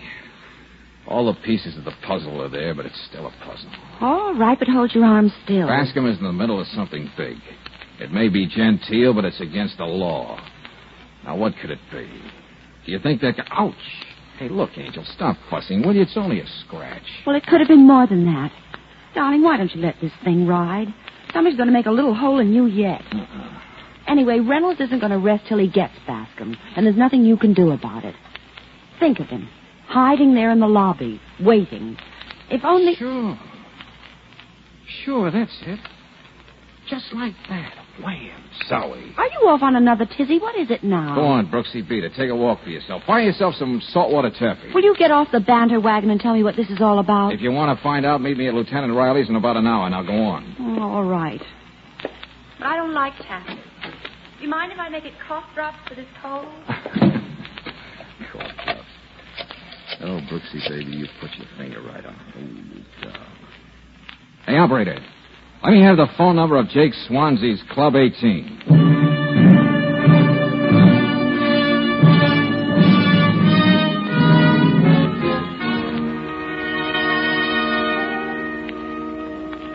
Look, Valentine, you could have come over to the club if you wanted to see me. Oh, no, Swansea. You wouldn't want anything like this to happen in your club. Hey, what is that for? What's the play? I gotta get you in the mood to talk about the tie-up between you and Celeste and Bascom. They say around town you're a little buzz-headed.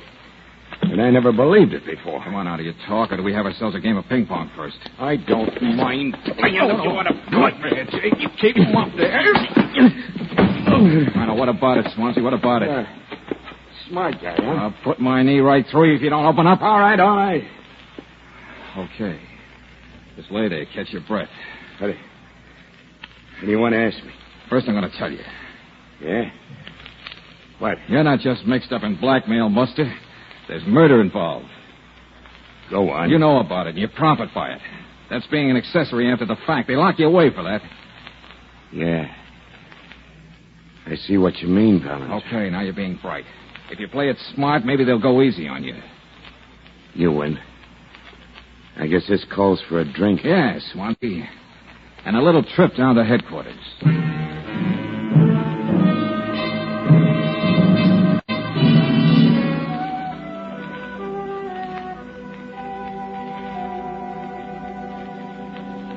Okay, Swansea, okay. You've been very eloquent. Just wanted to be helpful, Lieutenant. Oh, yes, I know.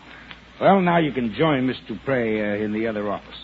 Oh, Sergeant, send Bascom in here. I'm right here, Lieutenant. Well, sit down. Thank you. Oh, very time. You look a mess. Fighting again? Yeah. But it was worth it just for this one little occasion. Bascom, you met Celeste during a trial. What of it? You were looking for mementos for your collection. You didn't get one until some time after. Well, you and she got to know each other, rather well. Don't expect any comments from me. You're spinning this fairy tale. All right, then, Bascom, shut up. So sorry. In fact, you and Celeste became so chummy that somehow she found herself in a perfect spot. You had arranged all the unpleasant details, Bascom, and she could sit back and blackmail you groggy. And Swansea was just the boy to see that you paid off. Come on, son, come on. Get to the point for the man. The murder. The murder? Oh, you know all about that, Bascom, don't you? After all, you worked it out. Deliberately fancy, but very neat. Classic picture of suicide, motive and all. Yet it was murder. Lieutenant, I'm beginning to resent the unrestrained use of that word in connection with me. Yeah? Well, I'll just take my chances on your being angry with me, too, Mr. Bascom. I'm holding you on suspicion of murder. On what evidence? With what Miss Dupre and Swansea will have to say, I'll risk being wrong. Mr. Reynolds just arrived, Lieutenant. Oh, yeah? Well, I suppose he ought to know what's been going on, so have him come in. I should like to call my attorney, Lieutenant. There'll be plenty of time for that. Come on in, Reynolds. You missed the fireworks. What's happened? Well, this should give you some satisfaction. We're holding Bascom for the murder of your wife. What's that? Did you say murder? Yes. Oh, Sergeant, take this guy away now. All right, come on now, this way. Now, wait a minute. Hold it, Sergeant. I don't want you to make 2 trips. What's this, Valentine? Don't rush me, Lieutenant. Tonight, when you were pouring shots at Bascom, you were really trying to kill me, Reynolds. What are you saying? Why would I do that? You didn't follow him to Celeste's place, as you said. You couldn't have. You were already inside the lobby. Miss Brooks reminded me of that. Then everything fell into place. I still want to know what reason I'd have for doing anything like that. What about it, Valentine? A man will do anything to get away with murder, Lieutenant. It was Reynolds who killed his wife.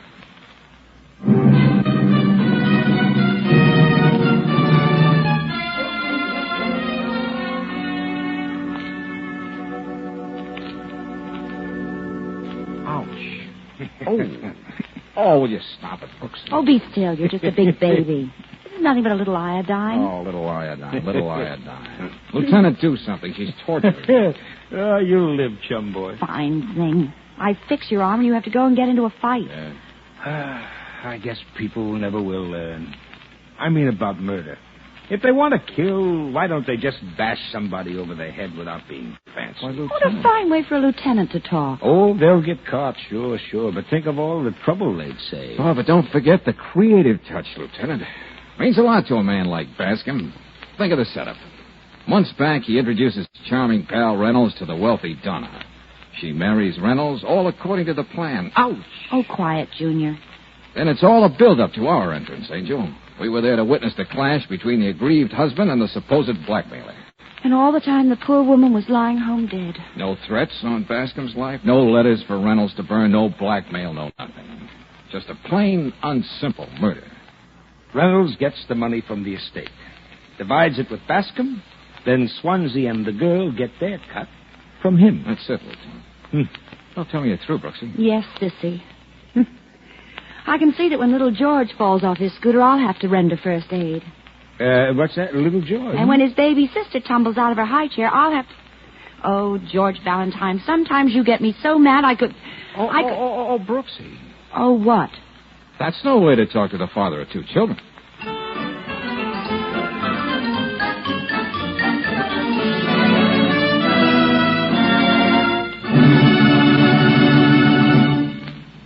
With 1949 just 4 days away, probably you've got your list of New Year's resolutions well started. But how about putting this resolution near the top of your list? Why not promise yourself to get the most out of your car? To do this, make sure you ask for Chevron Supreme gasoline, the premium quality gasoline that you can get at all standard stations and independent Chevron gas stations. The reason Chevron Supreme allows your car to do its very best is that it's fortified with high-octane blending agents. These blending agents give your car smoother acceleration on the straightaway, smoother power, and extra power on the steepest hills. Also, Chevron Supreme's climate-tailored to each different altitude and temperature zone in the West. Tailored to give you fast starts and speedy pickup in stop-and-go traffic. So, for best motoring in 1949, why not make a resolution right now to give your car peak performance by getting Chevron Supreme gasoline at independent Chevron gas stations and standard stations where they say and mean, we'll take better care of your car.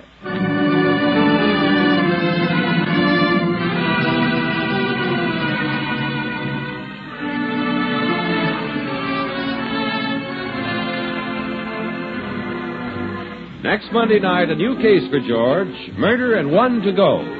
Tonight's adventure of George Valentine has been brought to you by Standard of California on behalf of independent Chevron gas stations and standard stations throughout the West. Let George Do It stars Robert Bailey as George with Frances Robinson as Claire. Wally Mayer appears as Lieutenant Riley. Tonight's story was written by David Victor and Herbert Little Jr. and directed by Don Clark. Also heard in the cast were Jay Novello as Lloyd Bascom, Louis Van Ruten as Reynolds, Gloria Blondell as Celeste, and Ken Christie as Swansea. The music is composed and conducted by Eddie Dunstetter. Your announcer, John Heaston. Listen again next week for Murder and One to Go on Let George Do It. Remember, next week, those listeners who are now in Standard Time states will hear this broadcast 1 hour later.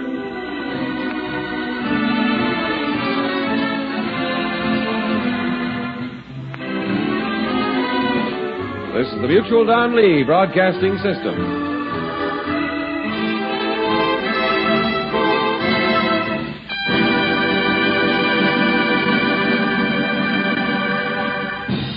Welcome back.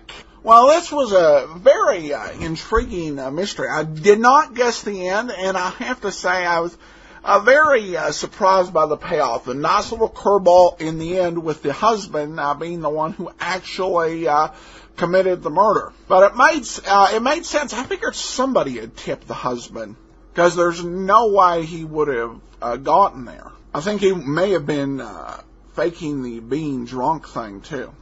All right, well, just a couple brief comments I want to acknowledge. Love the great detectives of old-time radio and love the show, both these off Podcast Alley.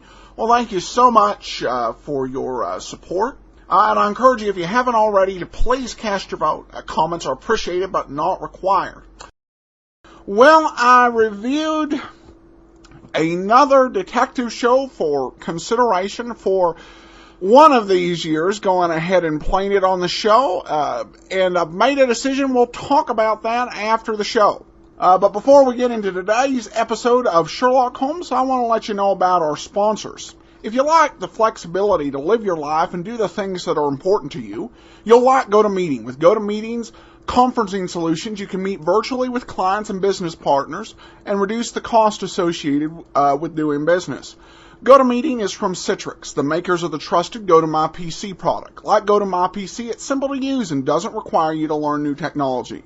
Listeners to the great detectives of old-time radio can try GoToMeeting free for 45 days.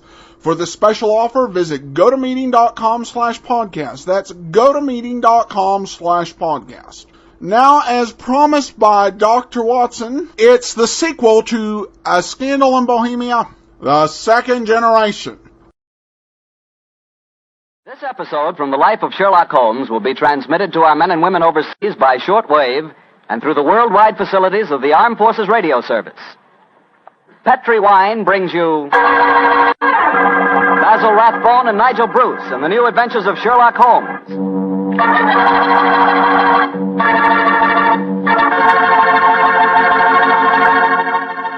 The Petri family, the family that took time to bring you good wine, invite you to listen to Dr. Watson tell us another exciting adventure he shared with his old friend, that master detective, Sherlock Holmes. And as for me, well, I'd like to tell you about a wine that's just wonderful before dinner. And that wine is Petri California Sherry. You know about sherry, of course, but do you know about Petri Sherry? That Petri Sherry is the kind of wine you can really talk about. It has the look of quality, a rich, dark amber color. And it has the aroma, the bouquet as the experts call it, of wonderful sun-ripened grapes. And flavor? Well, if you want your wine to taste good, Petri Sherry is the wine you want. It's really delicious. Oh, and incidentally, if you like your sherry on the dry side, you know, not sweet, Petri makes a pale dry sherry that's out of this world. Take home a bottle of Petri Sherry. Serve it by itself or with hors d'oeuvres or cocktail sandwiches. But serve it proudly, because the name Petri is the proudest name in the history of American wines.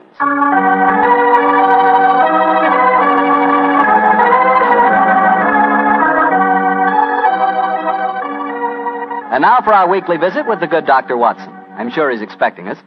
Come in. There you are, Mr. Bartell. Good evening, Doctor. Oh, no, don't get up. You look much too comfortable. Take off your overcoat and come and join me. Well, I enjoyed your story of A Scandal in Bohemia last week, Doctor, and tonight you promised us a sequel. Yes, that's right, Mr. Bartell. A sequel that took place over 20 years afterwards, in 1909 to be exact. Sherlock Holmes was living on his Sussex bee farm. It was only in June, I remember, that I received a telegram from the great man asking me to come and spend a long weekend with him. And I'm sure you needed no urging to accept the invitation. None, Mr. Bartell, none at all. I hadn't seen Holmes for some time, and this fact, combined with my rather indifferent health, found me on the eastbourne train a few hours after receiving the telegram. A dog cart was at the station to meet me, and after a brisk drive across the downs, I found myself once more with my good friend. He looked somewhat older than when I'd last seen him, but as he spoke to me, I realized from the keenness of his voice and the sparkle in his eye that Sherlock Holmes would never really be old. After a while, our conversation lapsed into the comfortable silence that can exist only between friends. And then, as the sun was setting, Holmes picked up his beloved violin and began to play some haunting melody. As he lay back, eyes half closed, his long, thin fingers caressing the instrument, a wave of nostalgia swept over me.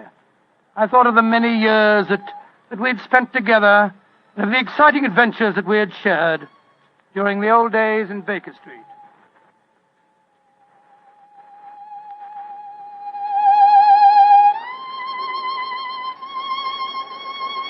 Beautiful. Quite beautiful. Thank you, Watson. You look uncommonly wistful, dear chap. You thinking of the old days? Yes, Holmes. I was. So was I. Uh-huh. Oh, well. Those were exciting times, but it's comforting to think that now we will not be disturbed by a jangling doorbell, followed shortly by some poor devil in trouble. Nowadays, my greatest excitements are connected with the segregation of the Queen Bee and the nighttime proclivities of Charles Augustus, my tomcat. I still find it hard to think of you in retirement, Holmes. Do you ever consider returning to active practice? Oh, I consider it occasionally, and then reject the idea. A man should work only up to the peak of his ability. I'm past mine. Nonsense, Holmes. You're just as alert as ever you were. Mentally, perhaps, but not physically. Would you consider handling a small problem in England? Oh, if it's a personal problem that affects you, my dear chap, you know I'll do anything I can. Well, it's not exactly my problem, Holmes, but there was a charming young girl on the train. We got into conversation and... You don't age at any rate, old chap. You're just as susceptible as ever. No, Holmes, let me finish. She said that you knew her mother quite well. Her mother? Come in. Oh, yes, Devers, what is it? I'm sorry to disturb you, Mr. Holmes. Your man said I might come in. My master, Mr. Lytton Stanley, instructed me to deliver this note. Oh, thank you. He also instructed me to wait for a reply. What confounded impudence. You tell Master that there's no answer to this letter. But he told me I must get a reply. You may tell Mr. Lytton Stanley that I will instruct my solicitors to reply to his message in due course. But, sir... That's all, Devers. You may go. Very good, sir. Oh, what did the note say, Holmes? Read it for yourself. Keep your filthy bees where they belong. One of my guests was stung yesterday. If this happens again, I'll have the police run you out of this place. Good Lord, what an offensive letter. The man himself is even more offensive. He's a retired manufacturer who thinks that his immense wealth entitles him to domineer over the local residents. Oh, but let's not spoil a nice sunny afternoon by discussing him. Please continue with the story of the young lady that you met on the train. Yes, I'd like to. Poor little thing seems in dreadful trouble. I do wish you would help her. You say that she told you her mother knew me? Yes. What's her name? Norton. Irene Norton. Norton? I don't seem to recall. Oh, but of course.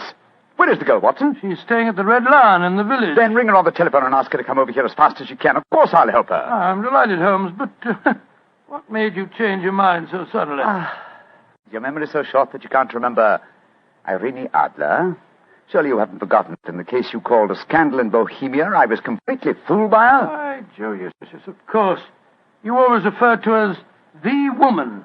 But how does Irene Norton fit into the picture? Irene Adler married a barrister named Geoffrey Norton. Tell Miss Norton to come at once, Watson. She is the daughter of the woman.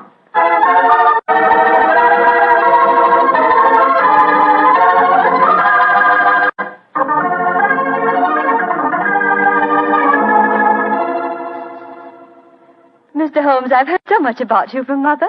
She says you're the cleverest man in England. Your mother flatters me, my dear child. She herself was much more clever than I. In fact, yes. Did she ever tell you about the circumstances under which we met? No, Mr. Holmes, though she did tell me that you were a witness when she and my father were married. Very true, my dear, very true. Though the occasion was a little, well, shall we say unusual? Look here.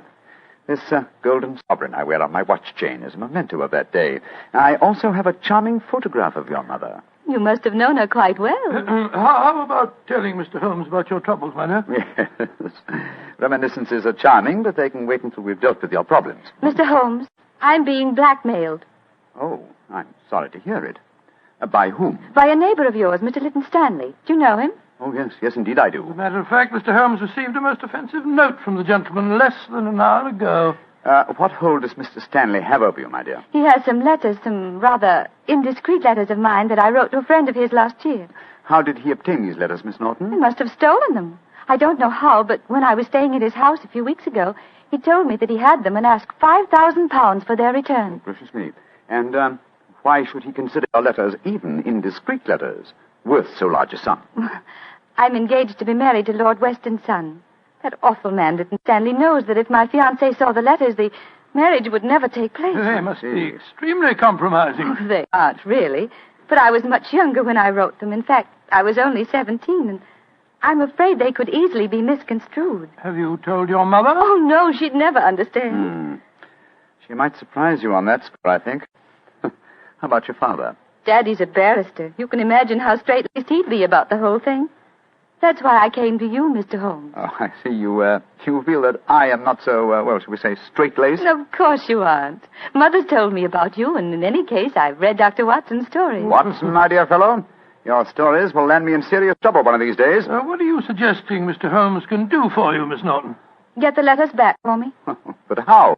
Steal them, of course. Really, my dear, I hardly think you... No, my dear Watson, don't be shocked. Miss Norton is a forthright girl, like her mother before her. It's most refreshing. Mr. Holmes, you can't say you won't help me. No, I don't think that I can say it. In any case, I have a slight personal score to settle with Mr. Lytton Stanley myself. He's rude and has no understanding of bees. But how are you going to steal the letters? That problem requires a little thought, old chap. I can tell you how to do it, Mr. Holmes. Oh, really? This is delightful, my dear. You've explained the problem and also the way of solving it. How easy a detective's work might be if all clients were equally helpful.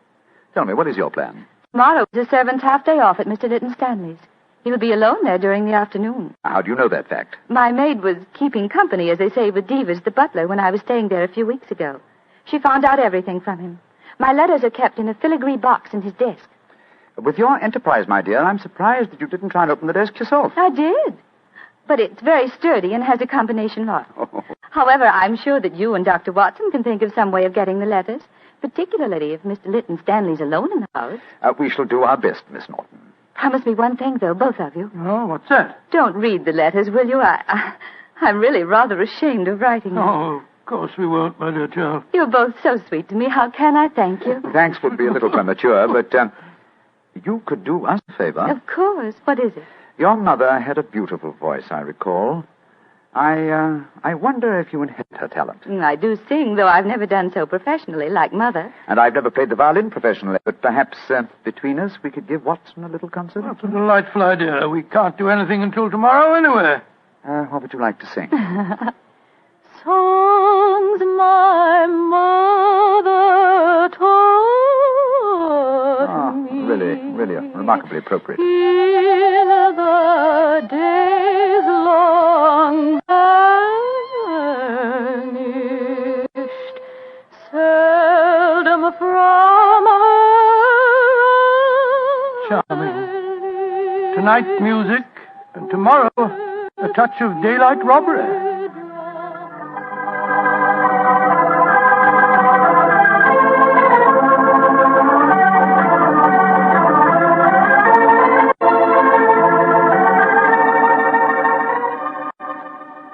Dear old Watson, your disguise is really excellent. Oh, I must confess I'm a little apprehensive. Hi, old chap. There's no need to be, I assure you. You, as Dr. Hamish, and I, as the Reverend Appleby, are calling on Mr. Stanley ostensibly in search of a contribution for my charity hospital that you are in charge of.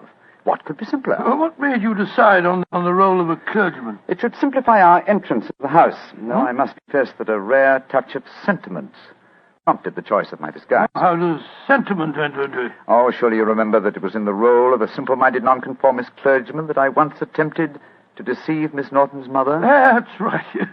I'd forgotten. That woman really fascinates you, doesn't she? She does, old chap. Irene Adler was one woman I've always regarded with unbounded admiration, even though she was a criminal. But enough of this. Come on, old good fellow. Are you ready? Yes. You have the equipment I mentioned to you? In my pocket. Let's be off, old chap. Let's be off. If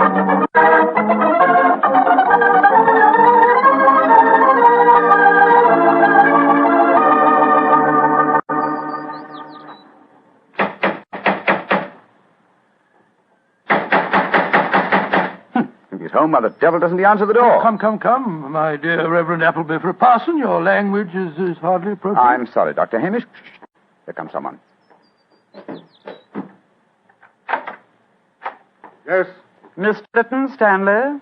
That's my name. Mine is Appleby, and this is my friend, Dr. Hamish. I'm proud to meet you, sir. I've heard a great deal about you. What can I do for you? If we could come in for a moment, I'll explain our mission. Very well. Come into the study. We're raising a subscription list for Charity Hospital at Paddlewaite, just across the Downs. You're a prominent resident here, and we thought that you'd like to donate a few guineas. I'm really not very interested. I've given as much to charity this year as I can afford. Well, it's a fine cause, sir. I'm giving my medical services 3 days a week, and the Reverend Appleby is donating his services too. Who else has contributed to this fund? All your neighbors, sir. We just came from the bee farm over the downs. The owner, Mr. Holmes, gave us a check for 5 guineas. Holmes gave you 5 guineas, did he? Aye, a very nice gentleman, Mr. Holmes. We're proposing to name a ward in the hospital after him. Is this list of subscribers going to be published in the paper? Oh, yes, Mr. Lytton Stanley. I'll give you 10 guineas. 10 guineas? Thank you, sir. Very kind of you, sir, I'm sure. I'll get my checkbook. It's in this desk. Quick, Watson. The chloroform. Right. Now, who do I make this check payable to? Go on there. Hold still, Holmes. Hold him still.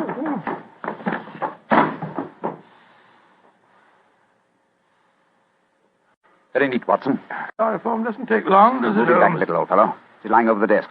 That's it. Is the filigree box in there? Uh-huh. Here it is. Splendid. Holmes, don't open it. You promised that you wouldn't. I just wish to make sure Make sure of what was there, Mr. Sherlock Holmes. Who there? Oh, no, don't move. I have a revolver, and don't turn round. Place the box on the table, Mr. Holmes. And put your hands up, gentlemen, both of you. That's right. I know that voice. It's Devers, the butler. Quite correct, sir. Well, Davis, you needn't point a revolver at us. Your master isn't injured. I'm not in the least interested in my master's health, Dr. Watson. In fact, if he were dead, I should be delighted. What are you up to, Devers? I'm taking advantage of a situation, sir. I've been trying to open that desk for weeks. After such kindness on your part, sir, I hate to seem ungracious, but I'm dreadfully afraid I shall have to kill you. To kill both of you.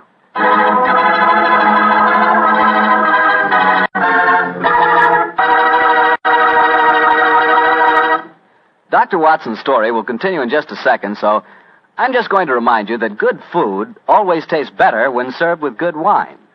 And if you like a red wine, say with steak or meat of any kind, you'll love Petri California Burgundy. If you'd rather have a white wine, say with chicken or fish, then by all means get Petri California Sauterne. Oh, and look, if opinion is divided in your family, if some of you like a red wine and some like white, the answer's obvious. Don't buy one, buy two. Remember that, huh? Don't buy one, buy two. But do buy Petri. Then you know it's good. Well, Doctor, that was a fine place to break off your story with the butler pointing a gun at your backs and you and Sherlock Holmes with your hands above your heads. What happened next?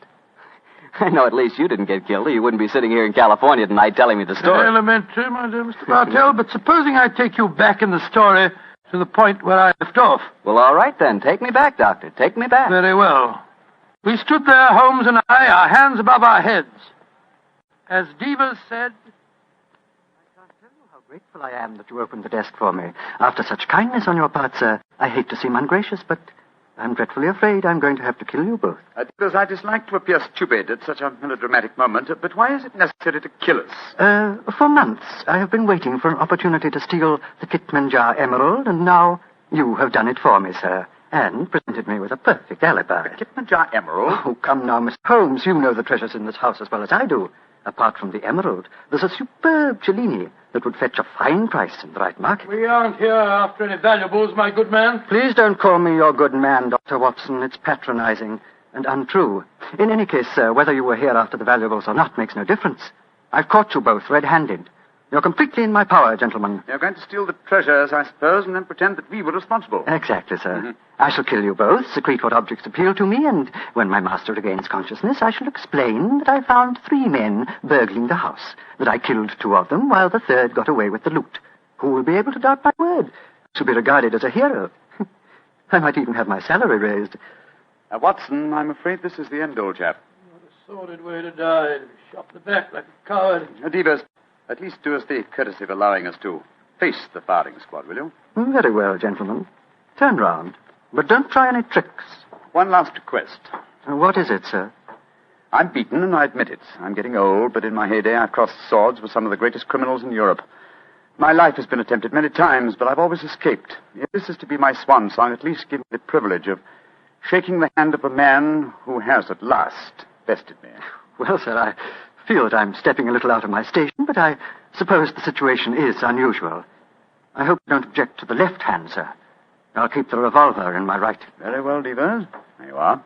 Goodbye, Mr. Sherlock Holmes. Goodbye, Devers, and my congratulations for... My congratulations for being a fool. Well done, Holmes. Maybe getting old, Watson, but I've not lost my skill at that, too. He went over your shoulder in a flash. Fortunately, the bullet went How wide. is he, Watson? Struck the desk as he fell. Yes, he gashed his head. It's not serious. He'll be unconscious for a while. Good, but I think we'll take the precaution of closing this desk drawer. I don't want him to be exposed to further temptation when he comes to. There we are. Well, shouldn't we get into touch with the police, Holmes? Police? Great Scott, no, old fellow. After all, we're burglars and we're in disguise. Two facts that would be hard to explain satisfactorily. No, we must get back to the bee farm as soon as possible. Yes, I suppose you're right. Miss Norton will be waiting for us there, and we'll tell her what happened. Poor girl, I'm afraid she's in for something of a shock.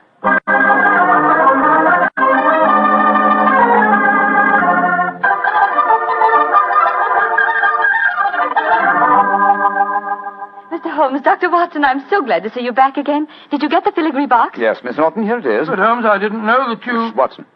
Why not open it, Miss Norton? Well, I Open it, my dear. There may not be love letters inside it, but there's a note. Oh. Why don't you read it to us? Let this be a warning, Miss Norton. Crime does not pay. If you don't believe me, ask your mother. Sincerely, Sherlock Holmes.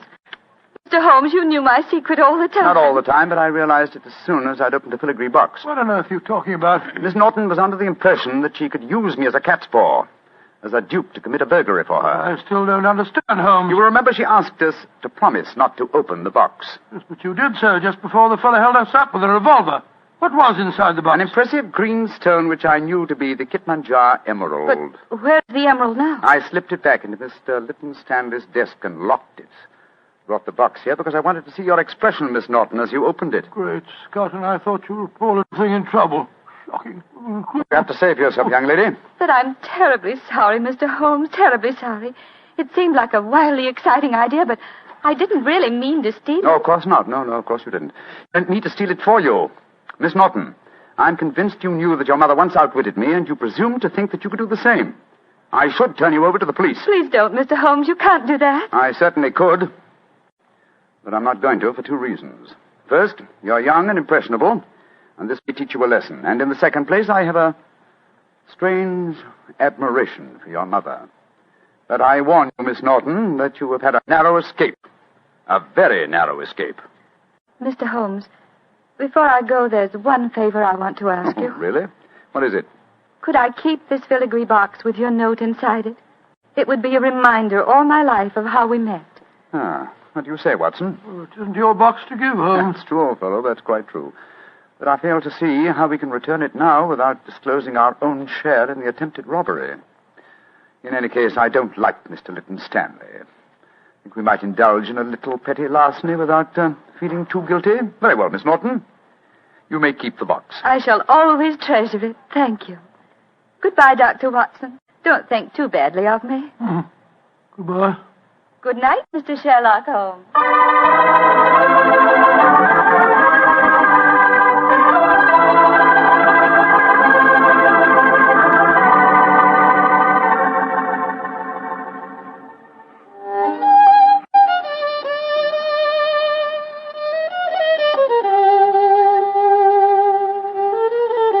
You know, Holmes, I must say you were surprisingly lenient with that girl. Do you suppose her mother put her up to the whole thing? That possibility had occurred to me, old fellow. And yet I have a feeling that... Come in. Door's open. Were you expecting anyone? No. Good Scott, it's Lytton Stanley. Good evening, sir. This is an unexpected honor. Sherlock Holmes, we haven't been the best of friends, I know. But you've got to help me now. I'm in serious trouble. Oh, indeed, sir. Won't you sit down? This is my friend, Dr. Watson. How do you do? And now, sir, what is your trouble? I've been robbed, Holmes. Robbed? What was stolen? Well, my greatest treasure, the Kitmanjar emerald, was removed from his case and then mysteriously returned loose in my desk afterwards. But there's a priceless Cellini missing. Have you any idea who the burglars might be? Oh, it was a gang, I'm sure of that. A couple disguised as a clergyman and a doctor came into the house on the pretext of raising money for some hospital. And they overpowered me with chloroform. Oh, dear me. How very unpleasant for you. Yes, well, when I came to, I found my butler, Deepers, lying beside me in a pool of blood. The brave fellow had wrestled with the thieves, but they got away. And he's in the hospital now. Holmes, you've got to help me. The Kitmanjar emerald was returned, you say, but a Cellini is missing. Yes. It's an exquisite filigree box in which I kept the emerald. A filigree box? Yes, it's a genuine Cellini. It's worth several £1,000s. Holmes, you must help me solve this business. I'm sorry, Mr. Lytton Stanley, but I'm afraid I can't help you. I've retired. Yes, and I intend to remain in retirement. Good night, sir. Oh, but I'll pay you any fee within reason. My decision is final, sir. Good night. Oh, I might have known I wouldn't get any help from you. Holmes, she fooled you again. Yes, the little devil. She knew that box was a Cellini all the time. You don't seem very angry with her over I should be, but I'm not. What splendid audacity. What a superb nerve the child has. But you must get the box back from her. I shall, Watson. I shall. Or rather, I shall persuade Devers to do it for me. As the price of our silence. But how can he get it back? Remember that he walks out with Miss Norton's maid.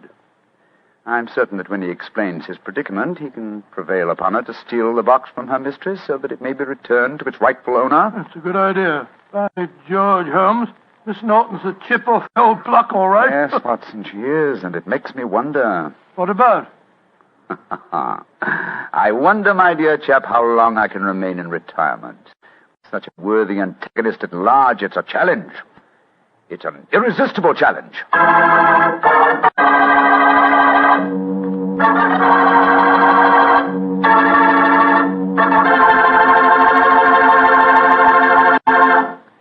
You know, Dr. Watson, I just can't get over the way you and Mr. Holmes let that girl, Irene, was that her name, pull the wool over your eyes. Why, she really twisted you around her little finger. Well, Mr. Bartell, I don't like to make extremely positive statements, but I'm sure that if you were in my shoes, Irene would not only have twisted you round her little finger, but she'd have had you rolling about in hoops and standing on your head. You mean she was that beautiful? Mr. Bartell, she was so beautiful that she'd make you forget all about Petri wine. Dr. Watson, no girl is that beautiful. Oh, how young you really are. Well, maybe so, but there are lots of pretty girls in this world and only one Petri wine. That's because there's only one Petri family that's been making wine since the 1800s.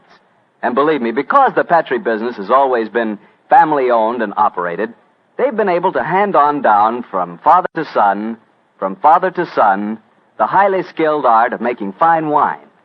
And those generations of winemaking add up to a lot of experience. The Petri family really knows how to turn luscious California grapes into fragrant, delicious wine. That's why, no matter what type wine you wish, you can't go wrong looking for the label that says P-E-T-R-I, Petri, because Petri took time to bring you good wine. Well, Dr. Watson, what story are you planning to tell us next week? Well, now, next week, Mr. Bartell, is the day before Christmas, so I'm going to tell you an adventure that took place many years ago and involved Holmes and myself in one of the most fantastic Christmas Eve situations in which we ever found ourselves. I think you'll like the story. I call it The Night Before Christmas. It sounds swell, Doctor. Oh, thank you. Oh, by the way, before I go, Mr. Bartell, I'd like to remind our listeners there's no better way to spend money than to spend it on Christmas seals. Every penny spent on Christmas seals not only helps cure tuberculosis, but it also helps prevent it right in your own community. Your purchases of Christmas seals in the past have saved thousands of lives. Keep saving lives by all the Christmas seals you can afford this year. Now, won't you?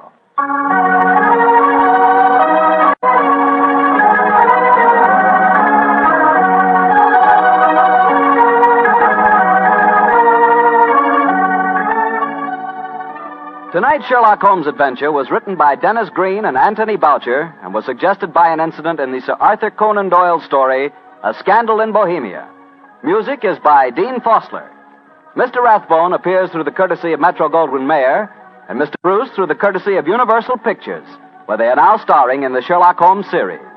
Basil Rathbone's new Columbia record album, Robin Hood, is now available at your music store.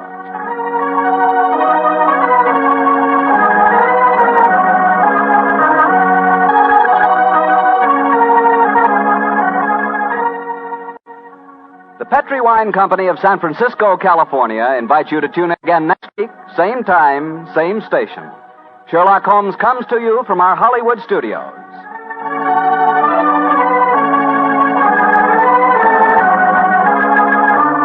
This This is Harry Bartell saying goodnight for the Petrie family.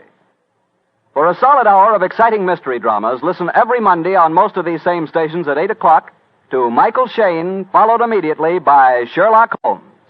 This is the Mutual Broadcasting System.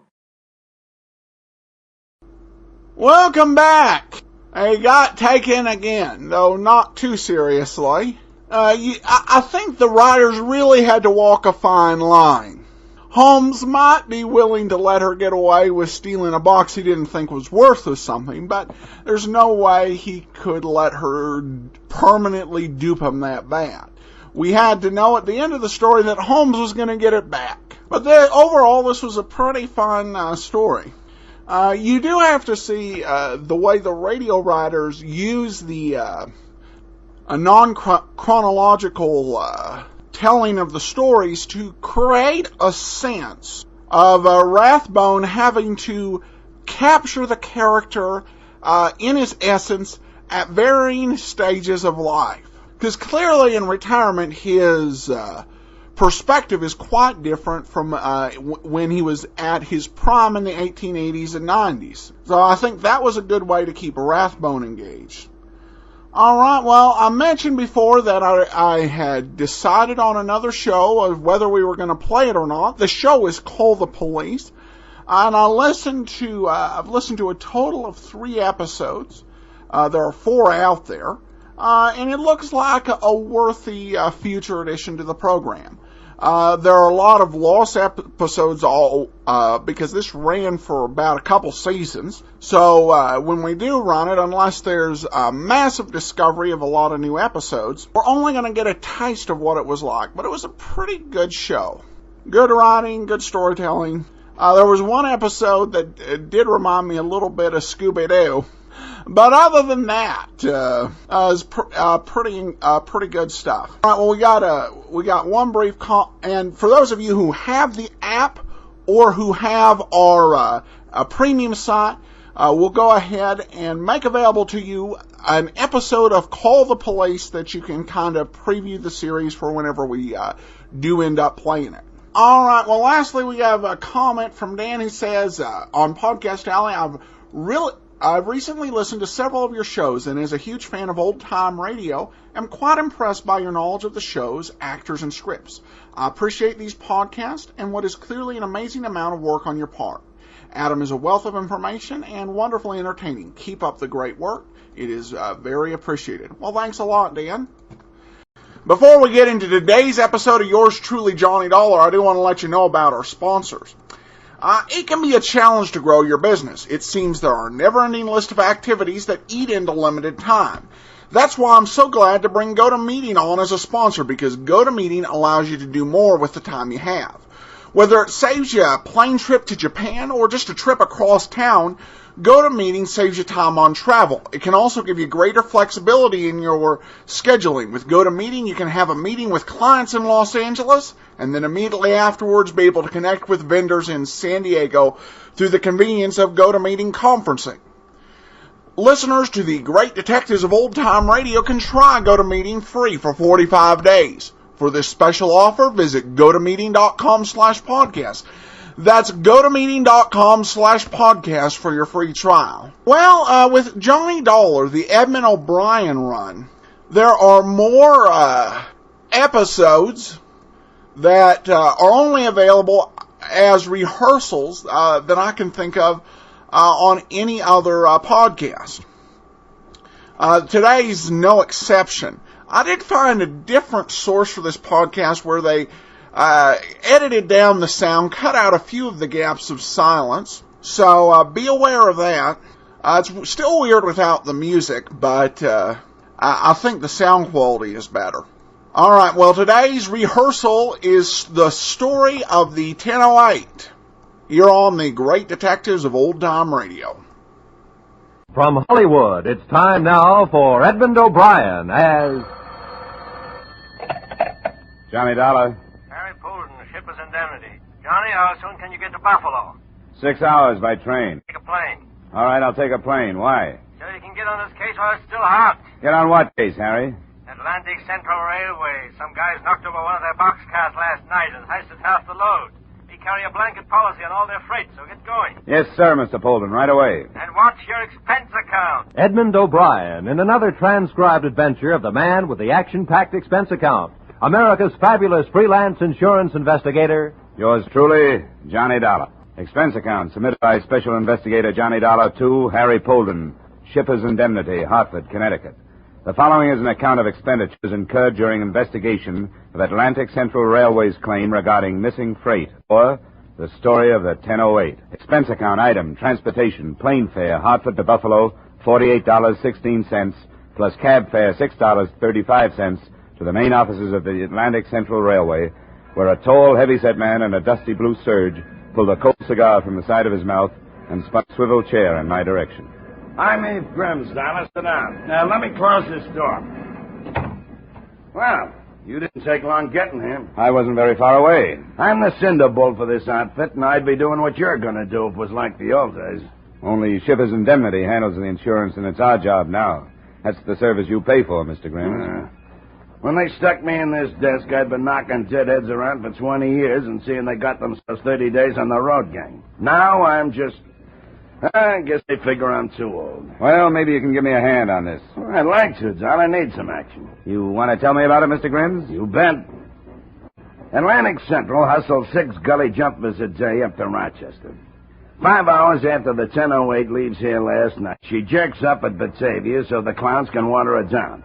That's when the Donegan notices one of her brownies is busted open and half the jig is gone. So, right away, he wang-doodles a copper buster up the line. Are you getting this? I think so.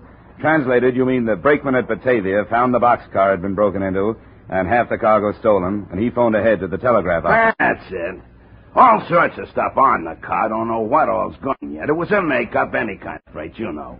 I got the poodles over in the bullpen looking up the invoices to see exactly what's missing. It'll take a while. Good, that'll help. Who's in charge of the loading here? Andy Matson. Been with us 13 years. He inspected it and sealed it down himself. I talked to him already, but call him in if you like. Well, I might want to see him later. What about the brakeman in Batavia? A gandy dancer, Skeeter Minkowski. Nah, he couldn't have done it.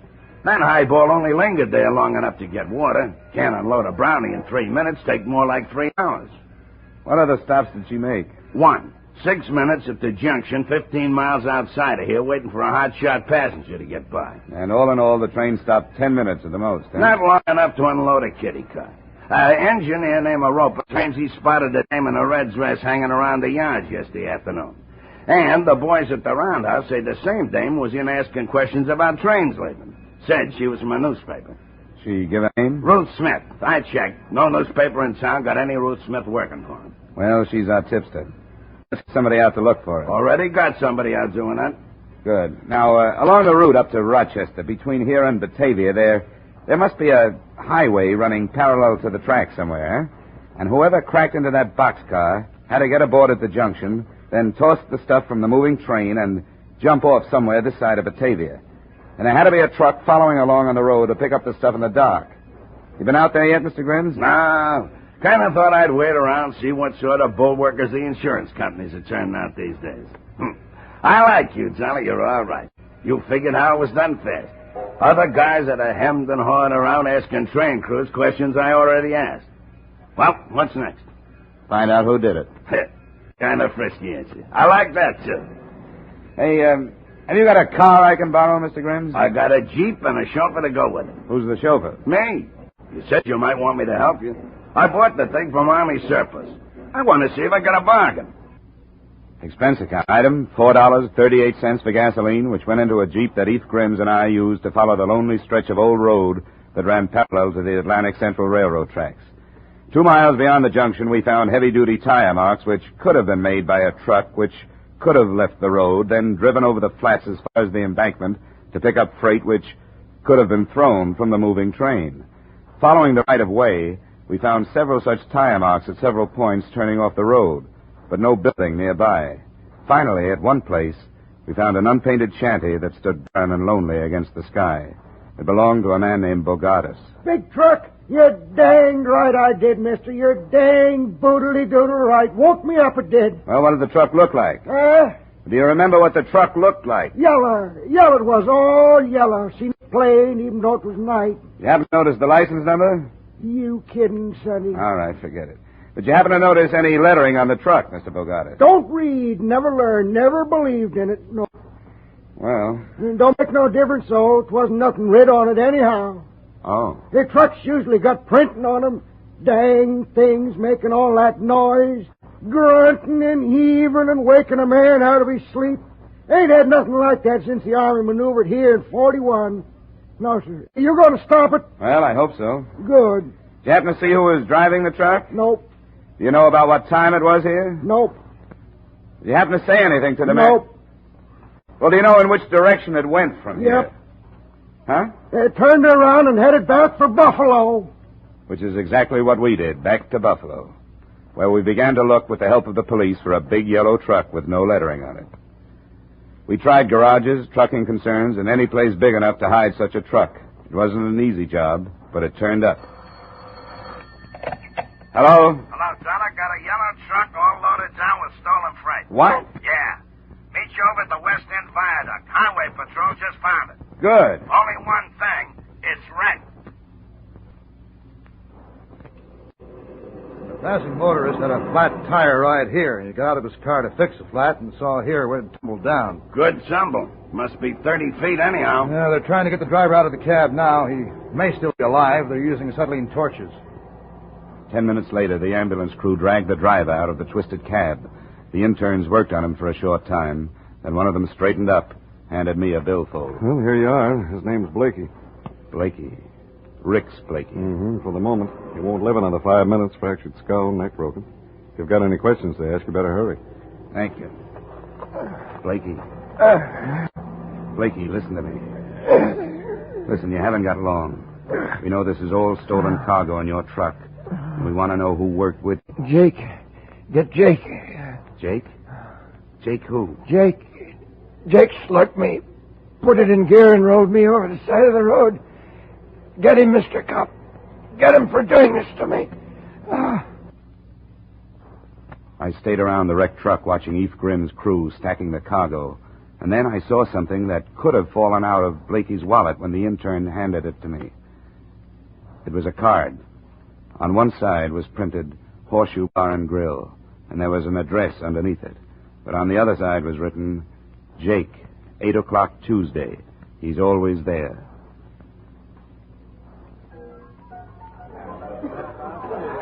The Horseshoe Bar and Grill was short on lights and even shorter on drinks. After a couple, I signaled the bartender. Yeah? Another one? Uh-huh. Good. Name trouble, pal? I'm here to see Jake. Here's your drink. He been in here tonight? That'll be 50 cents. Jake hangs around here, doesn't he? Look, the minute you walk in, I look at your feet and I say to myself, flatty, gumboots, glim-heeled cop. Not City Hall type cop, but something else, I say. Something different that still spells law. I was asking about a guy named Jake. Something else, I say. Maybe private people. Then I say, if he's working, he's got himself a bib. And a bib means it don't come out of his pocket when he's around looking for somebody and asking for guys. Will this help? Oh, thanks. Old Abe took a great picture. What was you asking? About a guy named Jake. Sit tight, Shamus. I'll tip you when he comes in.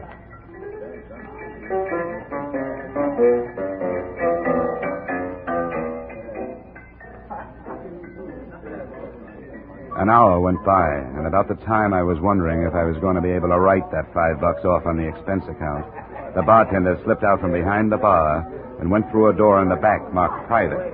I finished my drink and strolled after him. He was just hanging up the phone as I walked in. Oh, there's a lot of customers waiting to be served out front. Yeah, I want to get right back to... Wait a minute. Huh? Have we got some unfinished business? Well, yes and no. I come back here to slip myself a quick smoke and the phone is ringing. You'll never guess who it is. Jake. What's his last name? How do I know? Across the bar, a guy's just Jake or Sam around. Anyhow, Jake says he ain't coming by tonight. He called you up to tell you that? No, you see, Jake says he lost his glasses when he was here last night. He was calling to ask if I found them. Did you? No. But Jake says that if I do find him, I can send him over to the Embassy Hotel. That's where he is. Room 210. Embassy Hotel. Where's that from here? 2 blocks north. Thanks. Sure. Sure, anytime. Anytime you got an expense account. I walked over to the Embassy Hotel, and naturally enough, there was no one in room 210 named Jake. As a matter of fact, there was no room 210. But when I stepped outside and started back for the Horseshoe Bar and Grill, a pair of wide shoulders and a coat collar fell in step beside me. He shoved something against my back. Let's you and me kind of turn in here. I'd blast you right here, and you know it. In the alley. I want you should meet a friend of mine. Jake? How'd you guess? Okay, hold it. Here he is, Jake. A tall, thick figure with an odor of fine cologne around it stepped from the shadows. His hat was down and his collar was up. He stood very close in front of me and asked, "Why do you want me? Who are you?" "I'll ask you first.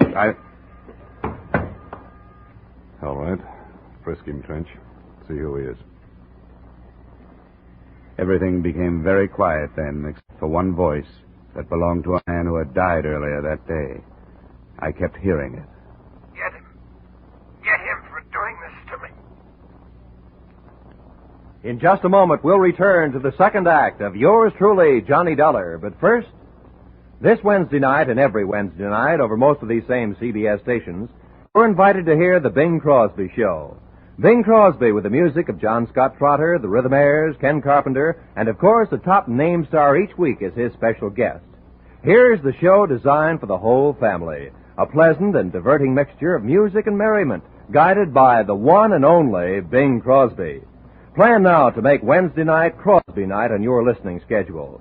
That's the Bing Crosby Show every Wednesday night on CBS. And now with our star, Edmund O'Brien, we return to the second act of Yours Truly, Johnny Dollar. I was lying in a dirty alley with my face up against a cold brick wall, and something warm was dripping down the back of my neck. I didn't move. I couldn't. There was a steady ringing in my head, and my body seemed far away. I struggled to my feet and headed for the man who had led me into this. What do you want? Hey, what's this all about? Let go of me! Look, I've been beaten and slugged and frisked, all because I talked to the wrong guy. I looked for you in the bar, but they told me you went home. Now spit it out. Spit what? Does that remind you of anything? You tipped Jake off that I was looking for him. Why? Let go of me. I can't talk like this. If you can breathe, you can talk. Come on. Look, Jake's a steady customer of mine. I gotta treat him right. I never seen you before in my life. What's Jake's full name? What does he do? And where can I find him? I don't know. You don't know what? Anything about him. Except that he's a big black-haired guy who dresses like a bookie, Flash. He just comes in with some guys and drinks. His name is Jake Samuels. He has a sidekick named Trench. I don't even know his last name. What does Jake do? I don't know. He don't say nothing personal to me. Well, what do you think he does? Maybe plays the horse's books. How do I know? And you don't know where he lives? Mister, if he owed me a $100 bar bill, I couldn't find his house. It was late and my head hurt and I wanted to lie down somewhere. So I made for the Imperial Hotel Eve Grimes had recommended. I took a shower and polished off the drinks they sent up. Then I felt well enough to call Grimes again. But before I lifted the phone, he walked into my room with some interesting information. Sorry you got beat up, Johnny. It's all right. I'm covered with accident insurance, you know. I wish I could help you with this Jake Samuels fella, but I never heard of him. Thanks anyway, Eve, but I'll run him down sooner or later. I do have something that might help, Johnny. Yeah? We checked all that cargo that was found in the wrecked truck, and I don't know exactly what it means, but everything was there except one barrel. What was that? A barrel. And listen to this. Of all things, a barrel of jeweler's rouge. The stuff they use for gem polishing? That's what an intelligent friend of mine told me. It was insured at, when I got it right here, $247. Now, why would anybody want that? Well, who sent it? A jeweler by the name of Ralph Morton Jewelry Company, 1312 Shenandoah Street. Sent to Michael Adelson, Adelson, 177 Carling Terrace, Boston, Mass. Adelson, huh? Yeah, Adelson or Adelson. Know him, Johnny? Not sure. Something rings a bell. Well, thanks a lot, Grimms. I'll have a talk with that jeweler, Ralph Morton, in the morning.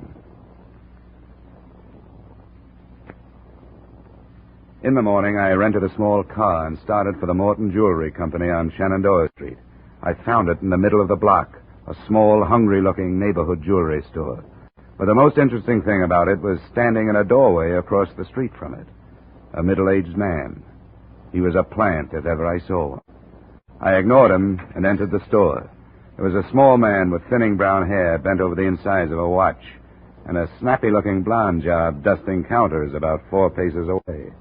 I spoke to the watchmaker. He took out his eye lens and looked up. Yes? 2 days ago, you shipped some jeweler's rouge to Michael Adelson in Boston. Yes, I did. What about it? Well, it was hijacked out of the freight car yesterday. Oh. Clumsy this morning.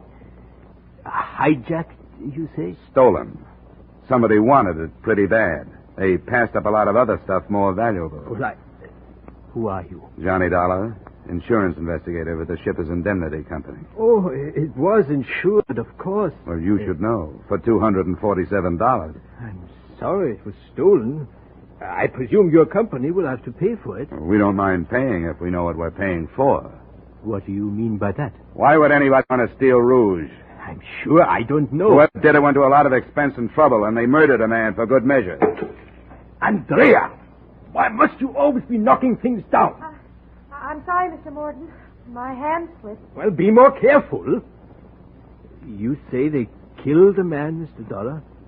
Surely they did not do this over my little shipment of jeweler's rouge. It sounds stupid, I know, but it was done. Why did you send rouge all the way to Boston to Michael Adelson when you could buy the same stuff there? Oh, no, you're wrong. This is a private formula I developed myself. I sell it to a number of widely scattered people. They seem to prefer my mixture. Uh-huh. Who is Michael Adelson? A designer of expensive jewelry. His reputation in the field is first class. Well, Mr. Morton, that's all. That's all for today. But I'll be back. All the time I was in there, the blonde Miss Phillips kept her blue eyes and her pink ears focused on me. My common sense spoke to my vanity and told it to play dead. She was interested in more than my profile. Outside, I spotted the plant across the street. I thought he was growing in the doorway until I approached him. He ducked clumsily and walked away with such obvious nonchalance that I was tempted to follow him, and I did, to a corner drugstore with a good view of the Morton Jewelry Company. We shared adjoining stools while he cut into a butterscotch sundae. Hey, a little more butterscotch on this, please. You got the 20-cent special. What do you want for 20 cents? Butterscotch? Okay. Okay, I don't pay for it anyway. What's the job? What's the... Huh? Oh, it's you. Well, beat it. Here. We're both in the same racket. Oh, insurance? Are you working on the Arcadia job, too? No. What's the Arcadia job? What are you working on? A railroad hijack. What's the Arcadia job? Oh, Ben Sanchez is my name. How do you do, Dollar? How do you do? Yeah, I'm working independent. I don't take divorce cases. In 2 months, I haven't had a decent job. But I got myself a little old idea. You see, 3 months ago, a wholesale jewelry house was pried open, see? And $250,000 worth of uncut stuff disappeared. And so far, none of it has showed up anywhere. And somebody will pay a lot of money if it's found.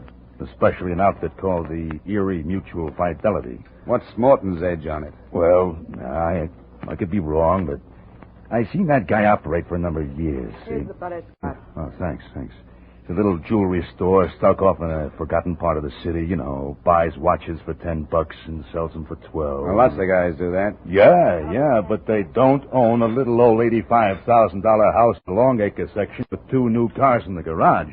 And you think Morton has the Arcadia jewels? I think he's been a fence for a long time. And there hasn't been nothing good defense since the Arcadia job. He has a record? He has. Say, what'd they steal of his from a railroad car? Just some jeweler's rouge, that's all. Oh? Gee, maybe I'm wasting my time. Well, I hope Pardon me. The blonde came out of the jewelry store with a coat and hat on and climbed in an automobile parked down the street. I made for my You Drive It model and followed her. At 8 cents a mile, I was out about $1.25 before she shut off a key and coasted into a curb. I went past her, around the block, parked the car, and sauntered back to the house she had entered. It was just a house, nothing special, a few more bricks, maybe, flagstones instead of cement for a walk. But that was all. I stood looking straight at the house when it turned out I should have been looking straight behind me. Why don't you kind of put your hands behind your neck? That's it. You won't need this heater. Seems to me I've heard that voice before, and it was just as unpleasant. Now, why don't you kind of walk into the house?